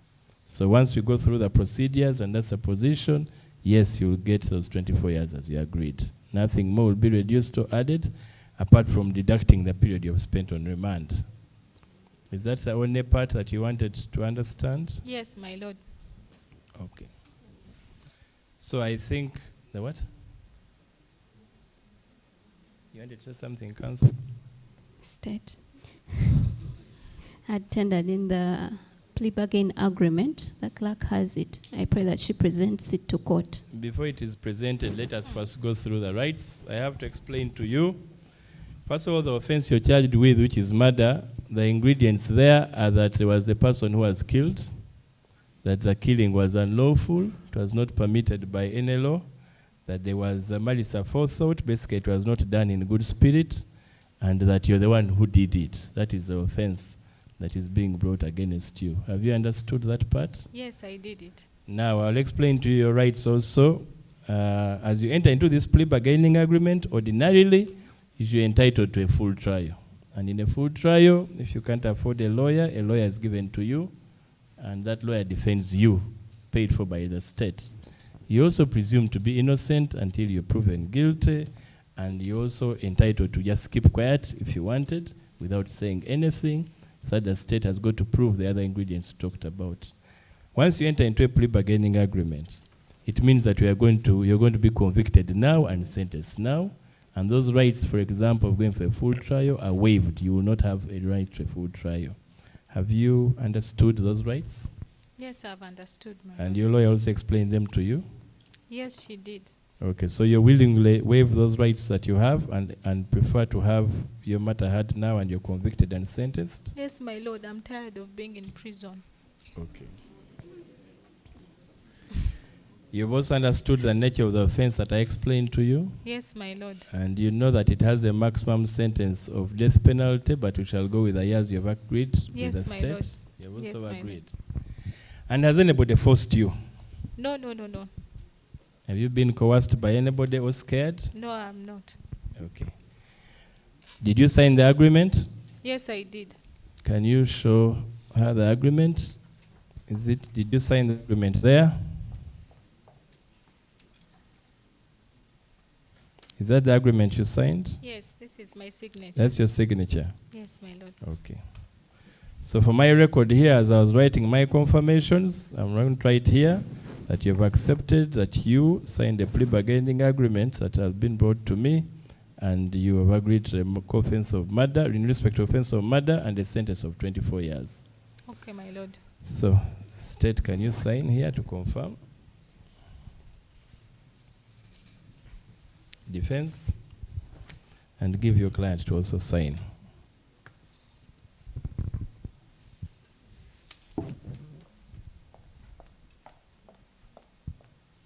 That confirms that you signed a plea bargaining agreement in respect to the offense of murder for 24 years. Okay, now we are going to go to plea taking, so I would request that you listen very carefully. Clerk, can you read to the accused person, the charge? Yes, my lord. Appeal Lucy, you're being charged with murder contrary to section 188 and 189 of the Penal Code Act. The particulars of your offense are: Appeal Lucy on the 9th day of July 2019 at Quality Shopping Village, Nalia, Namgongo Division, Chira Municipality, in Wakiso District, with malice aforethought, unlawfully killed Ainebiona Arnold. Have you heard the charge? Yes, I have, my lord. Is it true? Yes, it's true. What is true? that I killed him.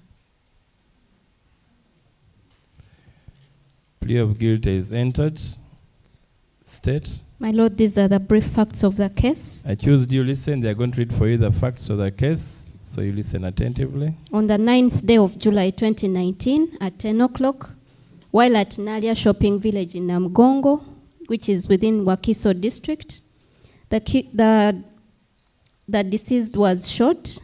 His death is proved by a post-mortem report, which is Police Form 48, in which Dr. Mutumba confirmed that death whose cause was gunshot wounds. The post-mortem report still shows that the deceased was shot, and there's no indication that this was authorized by the law. The commission of this offense was witnessed by several witnesses who all indicated that it is the accused who shot the deceased. The case was reported at Chira Division Police Station. The accused person was arrested, examined, and found to be of normal demeanor and of sound mind, and he was thereafter charged with the offense of murder. My Lord, we now humbly pray to tender in Police Form 48B, a post-mortem report, a report from the Government Analytical Laboratory, and also Police Form 24. Okay, let's first go into the confirmation of the facts. Accused person, have you heard those facts? Yes, I have, my Lord. Are they true? Everything she said is true. Okay, you are accordingly convicted on the offense of murder on your own plea of guilt and a plea bargaining agreement. So the documents that you wanted to tender in defense, you have any objection? No objection, my Lord. So I put on record the Police Form 48, the post-mortem report, and the document from the Analytical Laboratory girl as PX1 and PX2 respectively. Aggravating factors? My Lord, in aggravation, the deceased was a 26-year-old with a hopeful life ahead of him. The convict cut this life short unjustly out of ego. He shot the convict ruthlessly, and by his acts, he presents himself as one who is not fit to be in society, but rather deterred. There's also need to send out a message to other would-be offenders to understand that crime is heavily punished. As prosecution, our conviction is that a custodial sent before court, we have the probation social welfare officer to represent the interests of the community.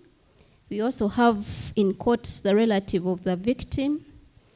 We pray that their views are taken into consideration before the agreement is endorsed by court. And mitigating factors, I'll consider them after that. Counsel? My Lord, the convict is aged 35 years. He's still in his youthful stage. Thus, he can easily be rehabilitated. He had a young family with 5 children, and he's a sole breadwinner. He is remorseful by accepting his actions. So, my Lord, we pray that the 24 years be confirmed by this honorable court. Okay. Now, may I hear from the probation officer? You said you have one? Yes. Do you have the community impact statement? My Lord, Natrinda Rita is my name. I'm the probation and social welfare officer. Actually, I consulted the local authorities and also visited the deceased's family. The accused person, now the convict, is a violent man, and he cannot control his temper. Actually, the community wasn't shocked that he is the one who murdered the deceased. The report is with the state attorney. My Lord, that's all with the probation and social welfare officer. Okay.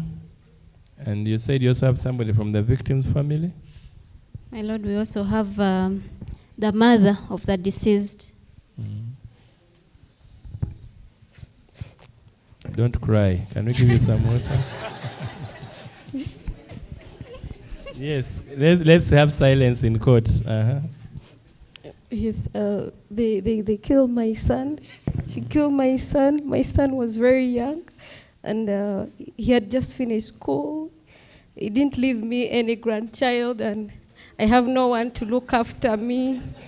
And whenever I am sick, he used to take me to the hospital. Now I have no one. But the state talks to us as a family.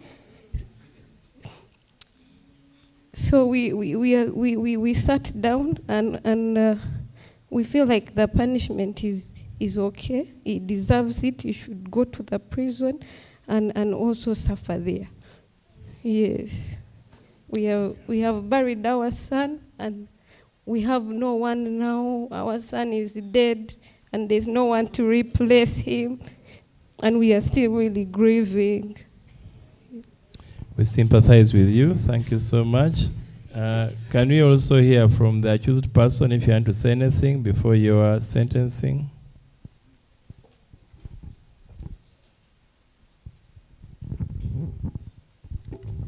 My Lord, I have accepted my offense.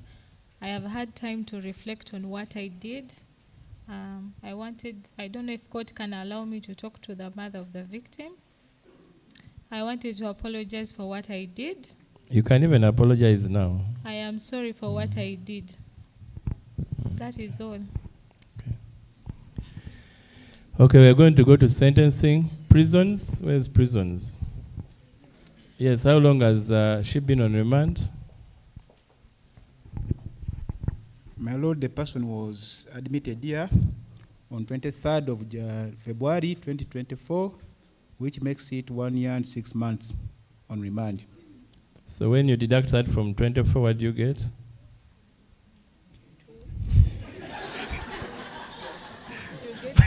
My Lord, you get 22 years and 2 months. 20 what? Well, you get 22 years. Mm-hmm. And 6 months. 6 months. Okay. So in sentencing, I have the plea bargaining agreement that was presented. I have endorsed it since all the parties are in agreement. And this is my sentencing. I have considered the aggravating and mitigating factors that have been put forward by the parties. And I find the year that was agreed in the plea bargaining agreement of 24 years to be suitable in the circumstances. I deduct the period that the convict now has spent on remand of 1 year and 6 months, according to prisons. The convict will now serve a sentence of 22 years and 6 months, starting from today. The convict is advised that they have a right of appeal against conviction and sentence within 14 days if they so desire. So that is a sentence, yeah. Most obliged, ma'am.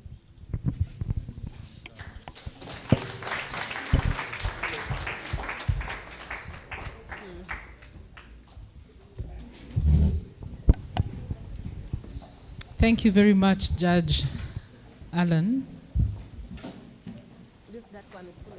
Could I ask the developers of the scenario, are you satisfied? Do you have any comments to make? Thank you so much, Group 3. On my part, I'm satisfied. Just a few things like the procedures, but there are many ways of skinning a goat, as long as you achieve the aim at the end of the day. So thank you.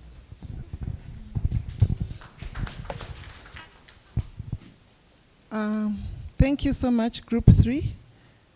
I believe it has been well done, and I just wanted to emphasize the importance of victim consultation. It helps with the healing process of the victim and also promotes fairness and transparency. However, when the victims are not consulted, it negatively impacts on the justice system and also can increase on incidences of mob justice once the accused comes out. So it's very important to consult victims. And sometimes you may consult a victim, and actually once they see that the accused person is taking responsibility and owning up, they I've had instances where they even plead that we should reduce on the sentence because he's remorseful, and that is the whole, importance of victim consultation. It promotes reconciliation. So it's very important to consult victims. Thank you. Thank you so much, Group 3. Thank you so much, my Lord. Also, just wanted to add on victim participation. And I want to say it is real. It is real in that, like she says, in a way it promotes reconciliation and healing. If I can give an example, we handled a matter in Gulu, where the victim was crying, the mother was crying, the accused cried, the defense lawyer was a lady, I looked at her, she was crying. I think I also almost I looked at this male judge in this angle, but apart from the judge and the clerk, but it was so emotional. It was so emotional by that, but by the end of that reconciliation process of the accused apologizing and everything, by the time they left court, they had healed a bit. They were not crying anymore. And we believe that entire process helps them to heal. And even recently, we handled a matter where one of the victims was as if strong, but when the judge requested her to respond to what the accused was saying, that he was praying for forgiveness, she broke down. And it was emotional, but at the end of the day, they told me at least they're happy. The victim had achieved justice, and they were happy by how the entire process was done. So it helps in healing and reconciling the victims. Her worship, I don't know her name, she talked about what if the victim is not agreeable with the sentence. Your worship, the rules require for victim involvement, but the state prevails over the victims. We represent the victims, and the matter is Uganda versus the accused person. So we involve them, and we take them through what is going to happen and what happens in the process of plea bargaining. And as a result, if you noticed in case scenario number 2, in there, among other factors, we noted there that the victim's mother was okay with 7 years, but the record was showing 10 years. Meaning, much as the victim's mother was okay with 7 years, but the circumstances of the case, we prevailed and we found 10 years suiting for the case. So even if the victim may tell you, maybe they release him, but you committed an offense, and he has to be punished for that. So we prevail over them, and we agree on a reasonable sentence given the circumstances of the case. Thank you. Okay. Judge Allen, you had something to say, if you could.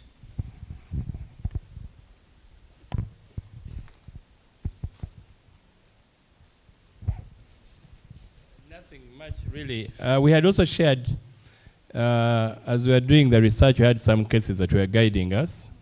I think some also came from the faculty with retired Justice Wangutusi, because they highlight some of the points, what I had put up there. I think recently when we had a plea bargaining, if I'm not mistaken, my Lord PJ, when you came, when there was that decision, I think from Court of Appeal, about informing the people about the ingredients of the offense. And also given that sometimes we forget to write that confirmation at the end. For me, as a matter of practice now, when they finish saying that, yes, I signed the agreement, and the defense says it's true and they're accused, I make them sign. We sign a confirmation on the same record. I confirm that we have signed the agreement, the plea bargaining, then we go into plea taking. So that it's on record itself, because sometimes that confirmation that you have at the end may it mysteriously be missing from the record when the record is taken to Court of Appeal. And when it's in the typing itself, it may not be there. It may have to be there. So you may have to tactfully find a way of handling and doing that. That's what I do personally. But each person can get their own style on how they do that. So some of those cases we highlighted that I've got that you can also go and do the reading. Those are the main points that they highlight in those cases here. Thank you so much. There was a significant point when the accused person said, yes, I'm tired of being in prison. I'm tired of being in prison. Usually that should be an alert, a red flag, and you need to inquire. Are you pleading guilty because you're tired of being in prison? You may be shocked that when you ask that question, the person will then melt down and say, I didn't do it, but how long am I going to wait? It happens. So once you hear that, I'm here for too long, I have been here for too long, I want to be attended to, you need to make an inquiry in that arena, because that's one of the biggest criticisms now of plea bargain, is that the inmates are signing up for it because they are actually tired. Again, one of the things to look at critically are the facts, the ingredients of the offense, interrogating the facts that have been presented so that you're sure that they connect the accused. There are interesting scenarios where when you interrogate, you dig out something else. We've had victims appearing before us, especially in the camp in Gulu, accused persons, and they have entered plea bargains for about 10 years, 8 years. They don't bring up the issue of age. I don't know why. I don't know if they bring it up and it's ignored. And then when they come in court, put up their hand and say, I was below 18. And when we interrogate, it is shocking that you would find charge and caution statement, 17 years. Some even have a police form that shows 17 years. So how did this person enter into a plea bargain for 8 or 10 years when they committed the offense while they were juveniles? So the need to critically look at the facts cannot be overemphasized. In Masindi, one of the accused persons had signed up for a robbery, aggravated robbery. And he kept making those indications of, I'm tired of being here. And so I thought to interrogate him a little bit more about the facts. And the man didn't have the facts that the state was talking about. And when we shared with her, I said, I think you need to go and look at this file again. I'm not sure that the evidence points him out. When she came back, she said, actually, the evidence does not implicate him. But he was tired, and he had entered into a plea bargain for aggravated robbery. So the trial judge, the trial magistrate has to be alert. You have to be alert, you have to interrogate the facts, and make as many inquiries as may assist you in ensuring that justice is done. My Lord Justice Wangutusi, you have something to say? There are people who are attending online, and one of them has sent a question. And the question, there are two. One of them, thank you so much for this training. It is very educative. I am following the discussion on Zoom, just seeking guidance on the sentencing guidelines vis-a-vis the case of Sunday versus R. How best can we handle that too? I don't know the case that is being referred to, so.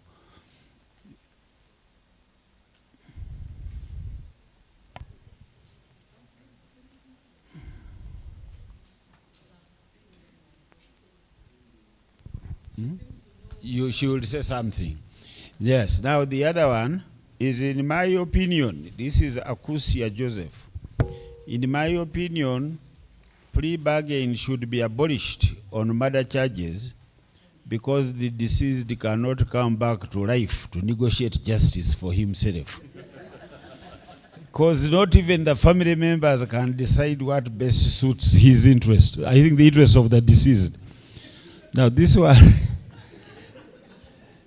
I just, in my view, I would like to re-emphasize that that deceased is not a party to these proceedings. It is the Uganda versus the accused person. That's the thing, because even without pre-bargaining, he won't come. So unless you have some, there's a faculty, maybe you have something you can say about it. But for me, I really don't have. Well, I'm very glad to have the feedback from those that are following online, and we appreciate the questions that you have asked. I'm going to ask Susan Wakabala, who seems to have encountered Sunday versus R. Sunday versus R? Uganda versus?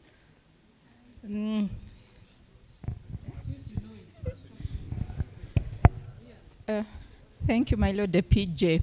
If I remember scantly, that decision, is it, I don't know whether it's declaring or outlawed the sentencing guidelines.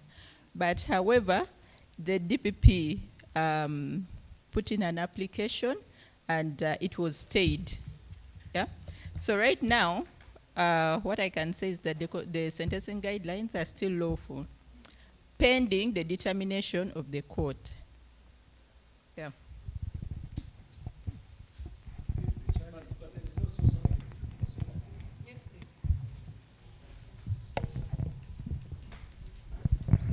See, the trial judge in the pre-bargain, all those cases said should record and sentence the agreed sentence. So the trial judge in the pre-bargain would not be involved in following sentencing guidelines. So I don't think that is relevant. So what I would want really to recommend is, first of all, commend Justin Shimi and his group for putting together all these cases. There are many more. I think before you go for pre-bargain, it would be useful for you to have the rules, the instrument on the side. Study these cases and simply follow them. After some time, you will gain the experience. You saw them when they were explaining the rights to the accused person. It doesn't take so long, which was the worry of one of us who confronted the principal judge. It doesn't take long when you follow them. We used to have those problems when we were recording confession statements. But what we would do is you get the practice guidelines by Justice Wambuzi, put them on the side, and follow them strictly as they are. Over time, you acquire the experience and it becomes easy.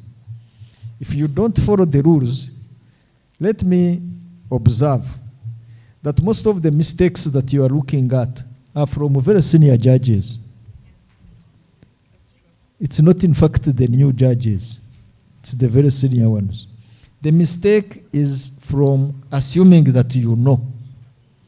And then you start doing what you used to go to do some time ago.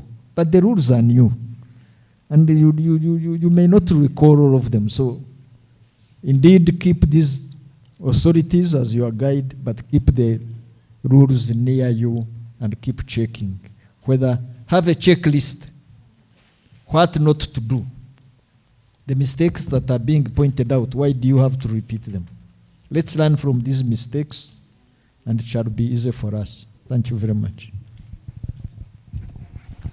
Thank you, my Lord, DCJ Emeritus. Is there any other observation, question? Yes, my Lord.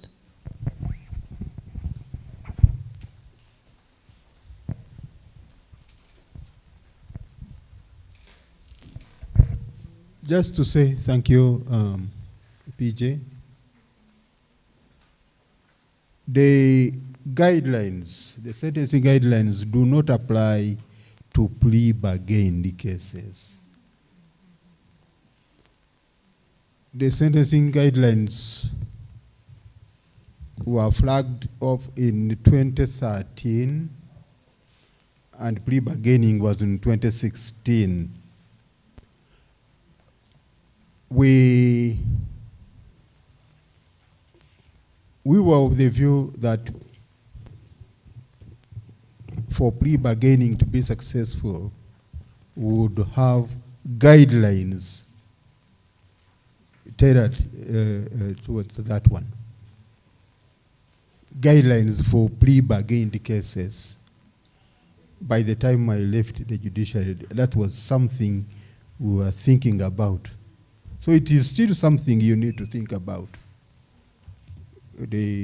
So that other chap online should not confuse the two. Guidelines do not apply to sentencing, but it's a guidance. That's what since we are looking at consistency of sentences, and we can't run away from that one.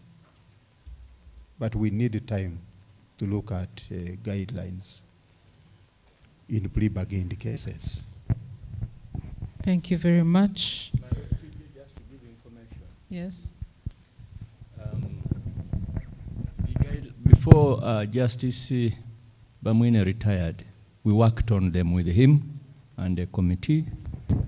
After his retirement, they were presented before the Joint Committee of the Rules Committee and the Judicial Reform Committee. They were approved. I'll be following up with the First Parliamentary Council to have them issued. Yeah. Okay. I think what has been quite instructive is having this in mind, that if you're dealing with a murder, what is the sentencing range after full trial?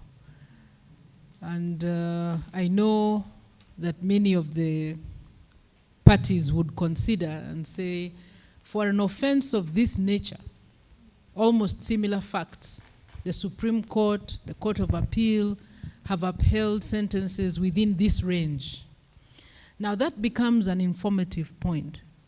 And they say, all right, considering that in plea bargain, we do give the accused person a little credence, or can I say a little benefit for having accepted the crime at the beginning. So if this was full trial, we would be looking at maybe 30 years, 25 to 30. Under a plea bargain, therefore, if we discounted, then we could give him about 20. I think that generally has been the way that the prosecutors and the defense lawyers have settled. And I think it applies for all manner of offenses. Your Worship, earlier in the morning, you said something about a form. That form is not law. It is not part of the rules. It was just developed by EDJTI, myself, the DPP herself, and the resident judge then, senior resident judge then of Mbarara, just as a format for camps to make sure that nobody misses any point. Some judges have adopted their own procedures, and so there is no form that has been issued that you must use it. You look at it, there are some forms that have been developed and they are quite lacking. I find them when I go up country to do work. I find them. Some courts have adopted them, and if you look at them, they don't meet the standards of the schedule. So for me, I would like to advise, look at Schedule 2. And now remember what Justice Alan Nshimi and his colleagues have done before us. I think they say adult learning is very visual. When we see the visual, we will not forget. So if you can please have the Schedule 2 and that procedure before you, you cannot go wrong, as DCJ Emeritus has said. So let's keep to that. And any formats you find lying around, please mark them as against the standard of the rules. But don't go by them. They are not some kind of standard issue by any authority. Is there any other question? Any other observation? Yes, SG Emeritus.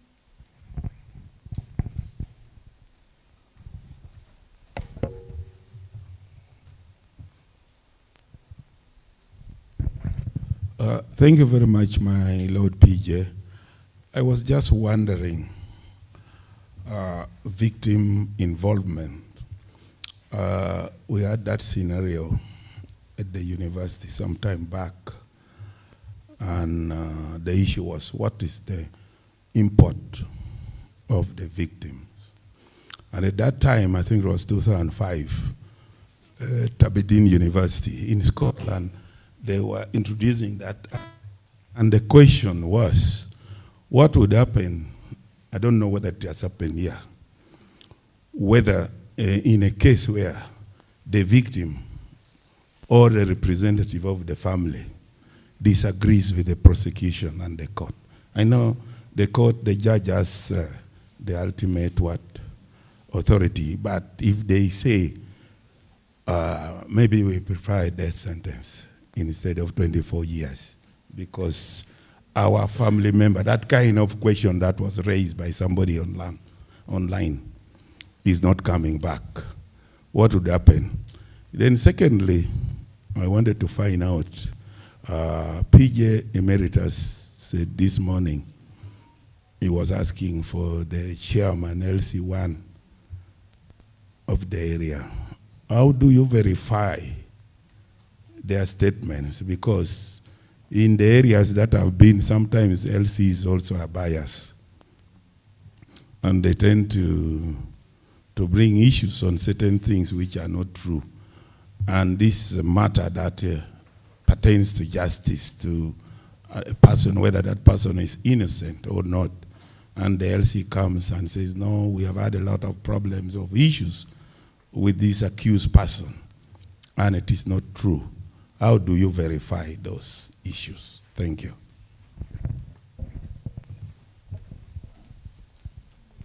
Yes,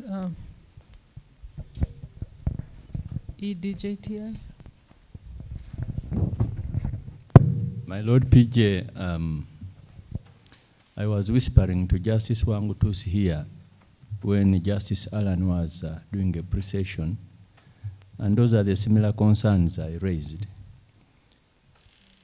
But perhaps Margaret, Susan, and Lillian will share an experience of a plea bargain I handled 3 weeks ago in Masaka.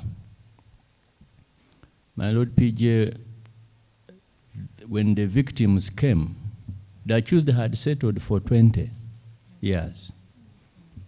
He killed his wife. I think they had been married for over 20 years.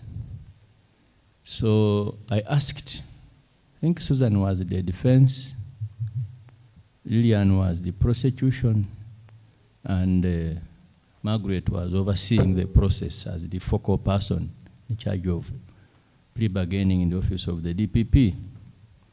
So I asked, have victims been consulted? The answer was, they are here, we talked to them. But I said, okay, where are they? They were 11, I think. Were they 11 or 9? 11. The mother of the deceased and the brothers and father to the deceased. So I gave them an opportunity to speak, and they said, he deserves death. And then I think the other one said, he deserves life. And then the other one said, 30 years. The person in charge of prosecution is in the country, has settled for 20. So what I did, I called Margaret. I said, first of all, I talked to them, to the victims, sensitized them about plea bargaining. I told them how their voices are very important in the criminal justice system, and their views are not going to be disregarded, just to create comfort. And then I said, I will request that you go and have a conversation with the DPP. So they went with Margaret, and they talked. After some time, they came back with 30 years. And when they came back with 30, before I could go into plea taking, I asked the accused person whether he knew those people. He said yes. Asked him, do you know that lady? He said yes. The old lady is the mother to my deceased wife. I said, what about that old man? He said, the old man is the father. So I asked him, do you want to talk to them, tell them anything? He immediately knelt and sought for forgiveness. But in the process of the 30 years conversation, Margaret and Susan and Lillian engaged the accused person.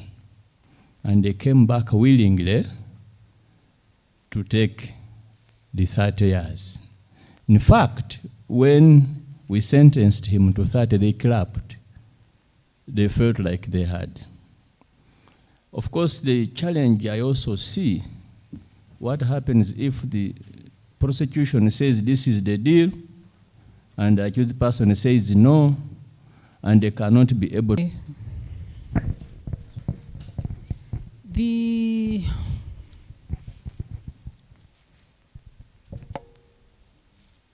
I think that what you did to send the dissatisfied victim, the dissatisfied victims back to have a discussion with the state was important. Because they are the victims of the crime. They're the ones that have carried the pain, and we are supposed to take them into consideration. Who is justice for? Even if you look at Article 126. So I think at that point you'd say to them, have prosecution, you said you had had a discussion with the victims, but they are here with a different position. Did you discuss this thoroughly? Do we know why they are pushing for 30? Why are they unhappy about the 20 years? Could you have a discussion with them? And then you come back. Stage number one. Now, when they come back, if they have agreed somewhere, and maybe the state said, all right, the victim wants 30, we had initially thought of 20, but having considered the facts, we could renegotiate and maybe throw in 3, 4, 5 years more. Then they go back to the drawing board and have that discussion. But then there are times when they are being unreasonable. Let me not say unreasonable. I can imagine how bad the pain of losing someone is and why you'd want a death sentence. And you'd be right, because the law says highest penalty is death.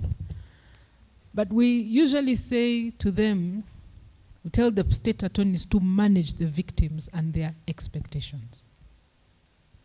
Manage the victims and the expectations to the extent of telling them, for example, where it's necessary, saying, well, we have the death penalty for the offense, for example, of aggravated defilement. I don't know if it has ever been handed down. So if you're insisting on the death penalty, are you being realistic or are you not? I think the swing lies eventually with the trial court and what the trial court finds to be reasonable. If at the end of the day, with these consultations, you've gone back and forth, they have settled for 25 in the plea bargain, the victims are still insisting, you will ask the state to manage the victim expectations and continue and enter your 25 years and give your good reasons as to why you've entered the 25 years. So the victims are not expected to dictate what comes out. And now it goes back to what the rules say, that it is the duty of the judicial officer to ensure justice in the whole process, and that the sentence is fitting in the circumstances. If you see that there is too much emotion around it, there was a case in Soroti where somebody, I think a man, defiled and murdered a child. It was it made a lot of press. On the day he was supposed to come back for mention, the information went to the community that he was coming back to court. I don't know whether the community thought he was going to be released or something. There was a riot in the town. There are some of those cases that are so sensitive, or when you look at them yourself, you'd say, but can we go for trial? Could we go for trial on this? Again, that pedo is in the hands of the judicial officer, and you can exercise it where you see. In Masaka, there was a man who worried me. He had murdered a number of young girls. So I think there were 4 or 5 counts of murder. So the first time, the state agreed with him, I think, 25 years on every count. When they came back, I said, no, this man killed very many people. We can't do 25 years. I said, no, you renegotiate. They went back, renegotiated, and now what tickled them was that every time they suggested something, he was ready for it. I think they moved to 35, then they moved, I think, to 40, and he was just accepting everything. And I said, there must be a problem somewhere. And indeed, when we inquired, we discovered he had some mental instability. And so we went back to getting the evaluation by the psychiatrists, just to be sure that we were dealing with somebody who had the capacity to enter into a plea bargain willingly, knowingly, and understanding the consequences of it. And I must say I was a bit relieved, because it was a matter that was of public interest in Masaka. And so we were saying to ourselves, this number of girls murdered by this person, how would a plea bargain of even 35 years per count, how would it be received by the members of the public? And I think these are the considerations every judicial officer makes every time when you're looking at the circumstances of the case. So the victims don't bind you, but they are the aggrieved. So how you handle them is important. And I usually throw the back to the state, and I say they are your clients first and foremost. The question of LCs and buyers. I think the challenge comes from, I think, victims of crime not being easily traceable. Sometimes the LC knows. When they recorded their statement, the victim didn't have a phone number. They put the phone number of the LC1 chairperson. Or at the time that the proceedings are taking place, they cannot locate the victims by phone or any other way. But somehow the LC1 person, chairperson, is alert. But what you said is true. We need to take what they say with a pinch of salt. One, if this LC shows you, it says, oh, the victim has gone back to school, I have consulted, I have been with them, they are still in my village, though right now I cannot look at them.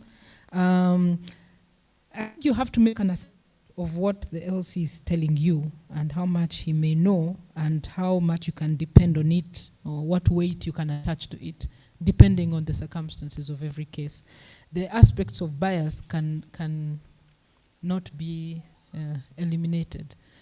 The truth is, I only recently started seeing victim impact statements. When we insisted, we started seeing victim impact statements. But in truth, I don't know the judges who are here, how many have seen a victim or community impact statement. I doubt. Usually it is the victim or somebody who knows who comes to court and then speaks out on what the impact of the crime was.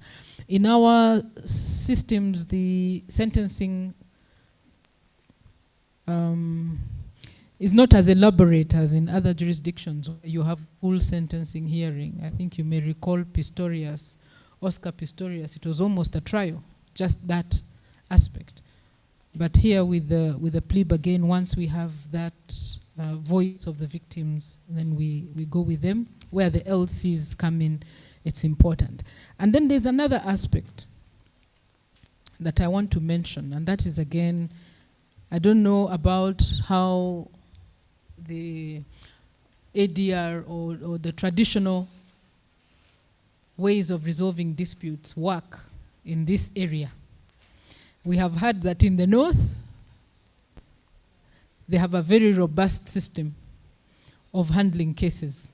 Outside of court, you will find that in maybe Lango, Acholi sub-region, an accused, even Soroti, Teso, an accused person ends up in court, but in actual fact, the communities must resolve the problem. So while the accused is in prison, the families are resolving the problem. So cows have been paid, blood money has been paid, compensation has been paid. And so how do those two systems speak to each other? The ADR through plea bargain here, and then of course our traditional justice mechanisms. What many judges have done is to consider that where there has been a settlement culturally, cows have been paid, the judicial officer will take that into consideration in deciding the sentence that's appropriate. I think the Kanyamunyu case probably helps us best understand that. But it also goes for compensation, whether through the traditional mechanisms or not. If some money has been paid, compensation has been given, then you consider that again when you're coming to the sentence. Yes?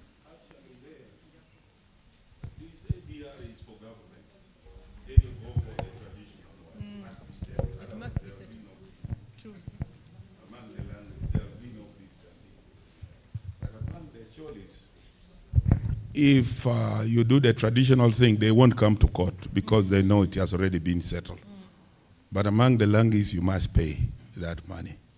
And if it is a married woman who has been killed, then the husband, the husband's clan, is the one that gets the blood money.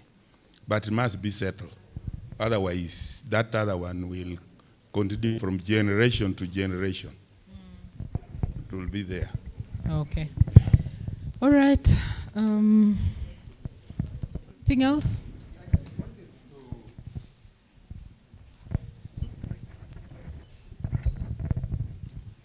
To say that the deal is between government and the state and the accused person.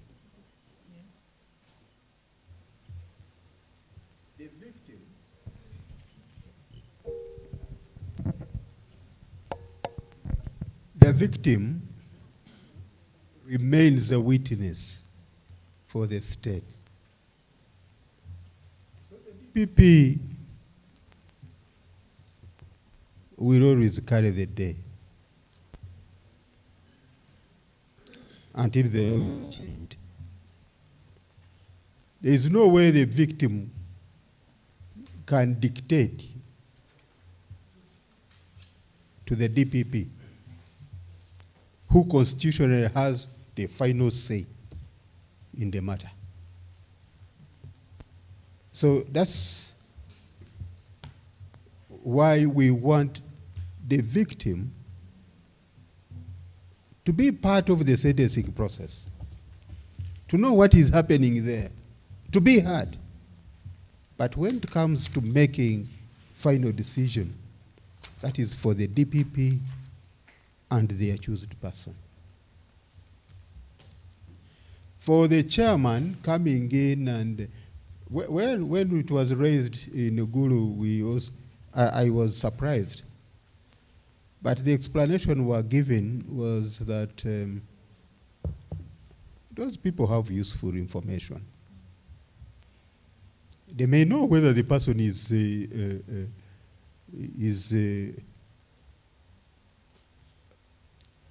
a thief in the village. Those people are known.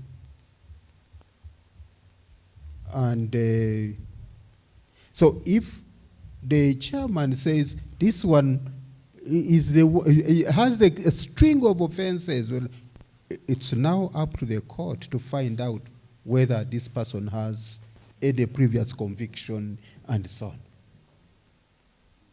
You may find in some cases where the state is saying even the state is saying he's the first offender. This chairman may be having information to the contrary. And if it is proved, it will be to the parties. My final take on this one, you are still with RODC. If we could have what we have seen here, the sort of skit we have, if the students could be taken through that one, by the time they become their worships and their lordships, they would be experts of sorts. Yeah. All right. It is now 4:45. It looks to me that we have exhausted plea bargain for the day. And I would like to, is there anything else? Or can we bring this to a close? Did you have something to say?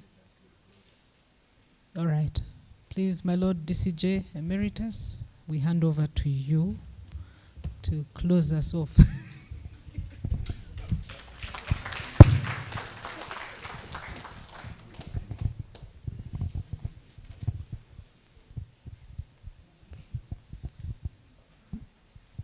My Lord Principal Judge, my Lords, Your Worships, mediators, I think we have had a wonderful 2 days.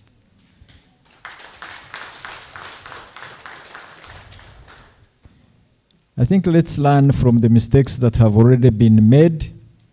We don't have to repeat them. We don't have to form new ones either. The work of a judicial officer principally is to ensure compliance with the law by everybody. Are you going to play that role when you don't follow the law yourself? The answer is no.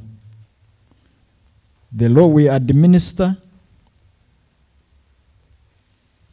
obliges us to follow the law as we do it. In this case, plea bargain has rules, has a procedure. At one time, I think Justice Kauka knows, some High Court judges were asking us to have a meeting between them and the Court of Appeal judges because they were revising their judgments. I told them we shall not have that meeting. We are not going to discuss how to bend the rules because we shall not do it. The answer is the law is there. You simply have to follow it. So I think that's what we are going through. These opportunities to learn from the past mistakes is, I must say, JTI. This is wonderful. And I think I can only say thank you very much, everybody. Let's close. I was requesting for a working team. Did we form one? Maybe I want to walk.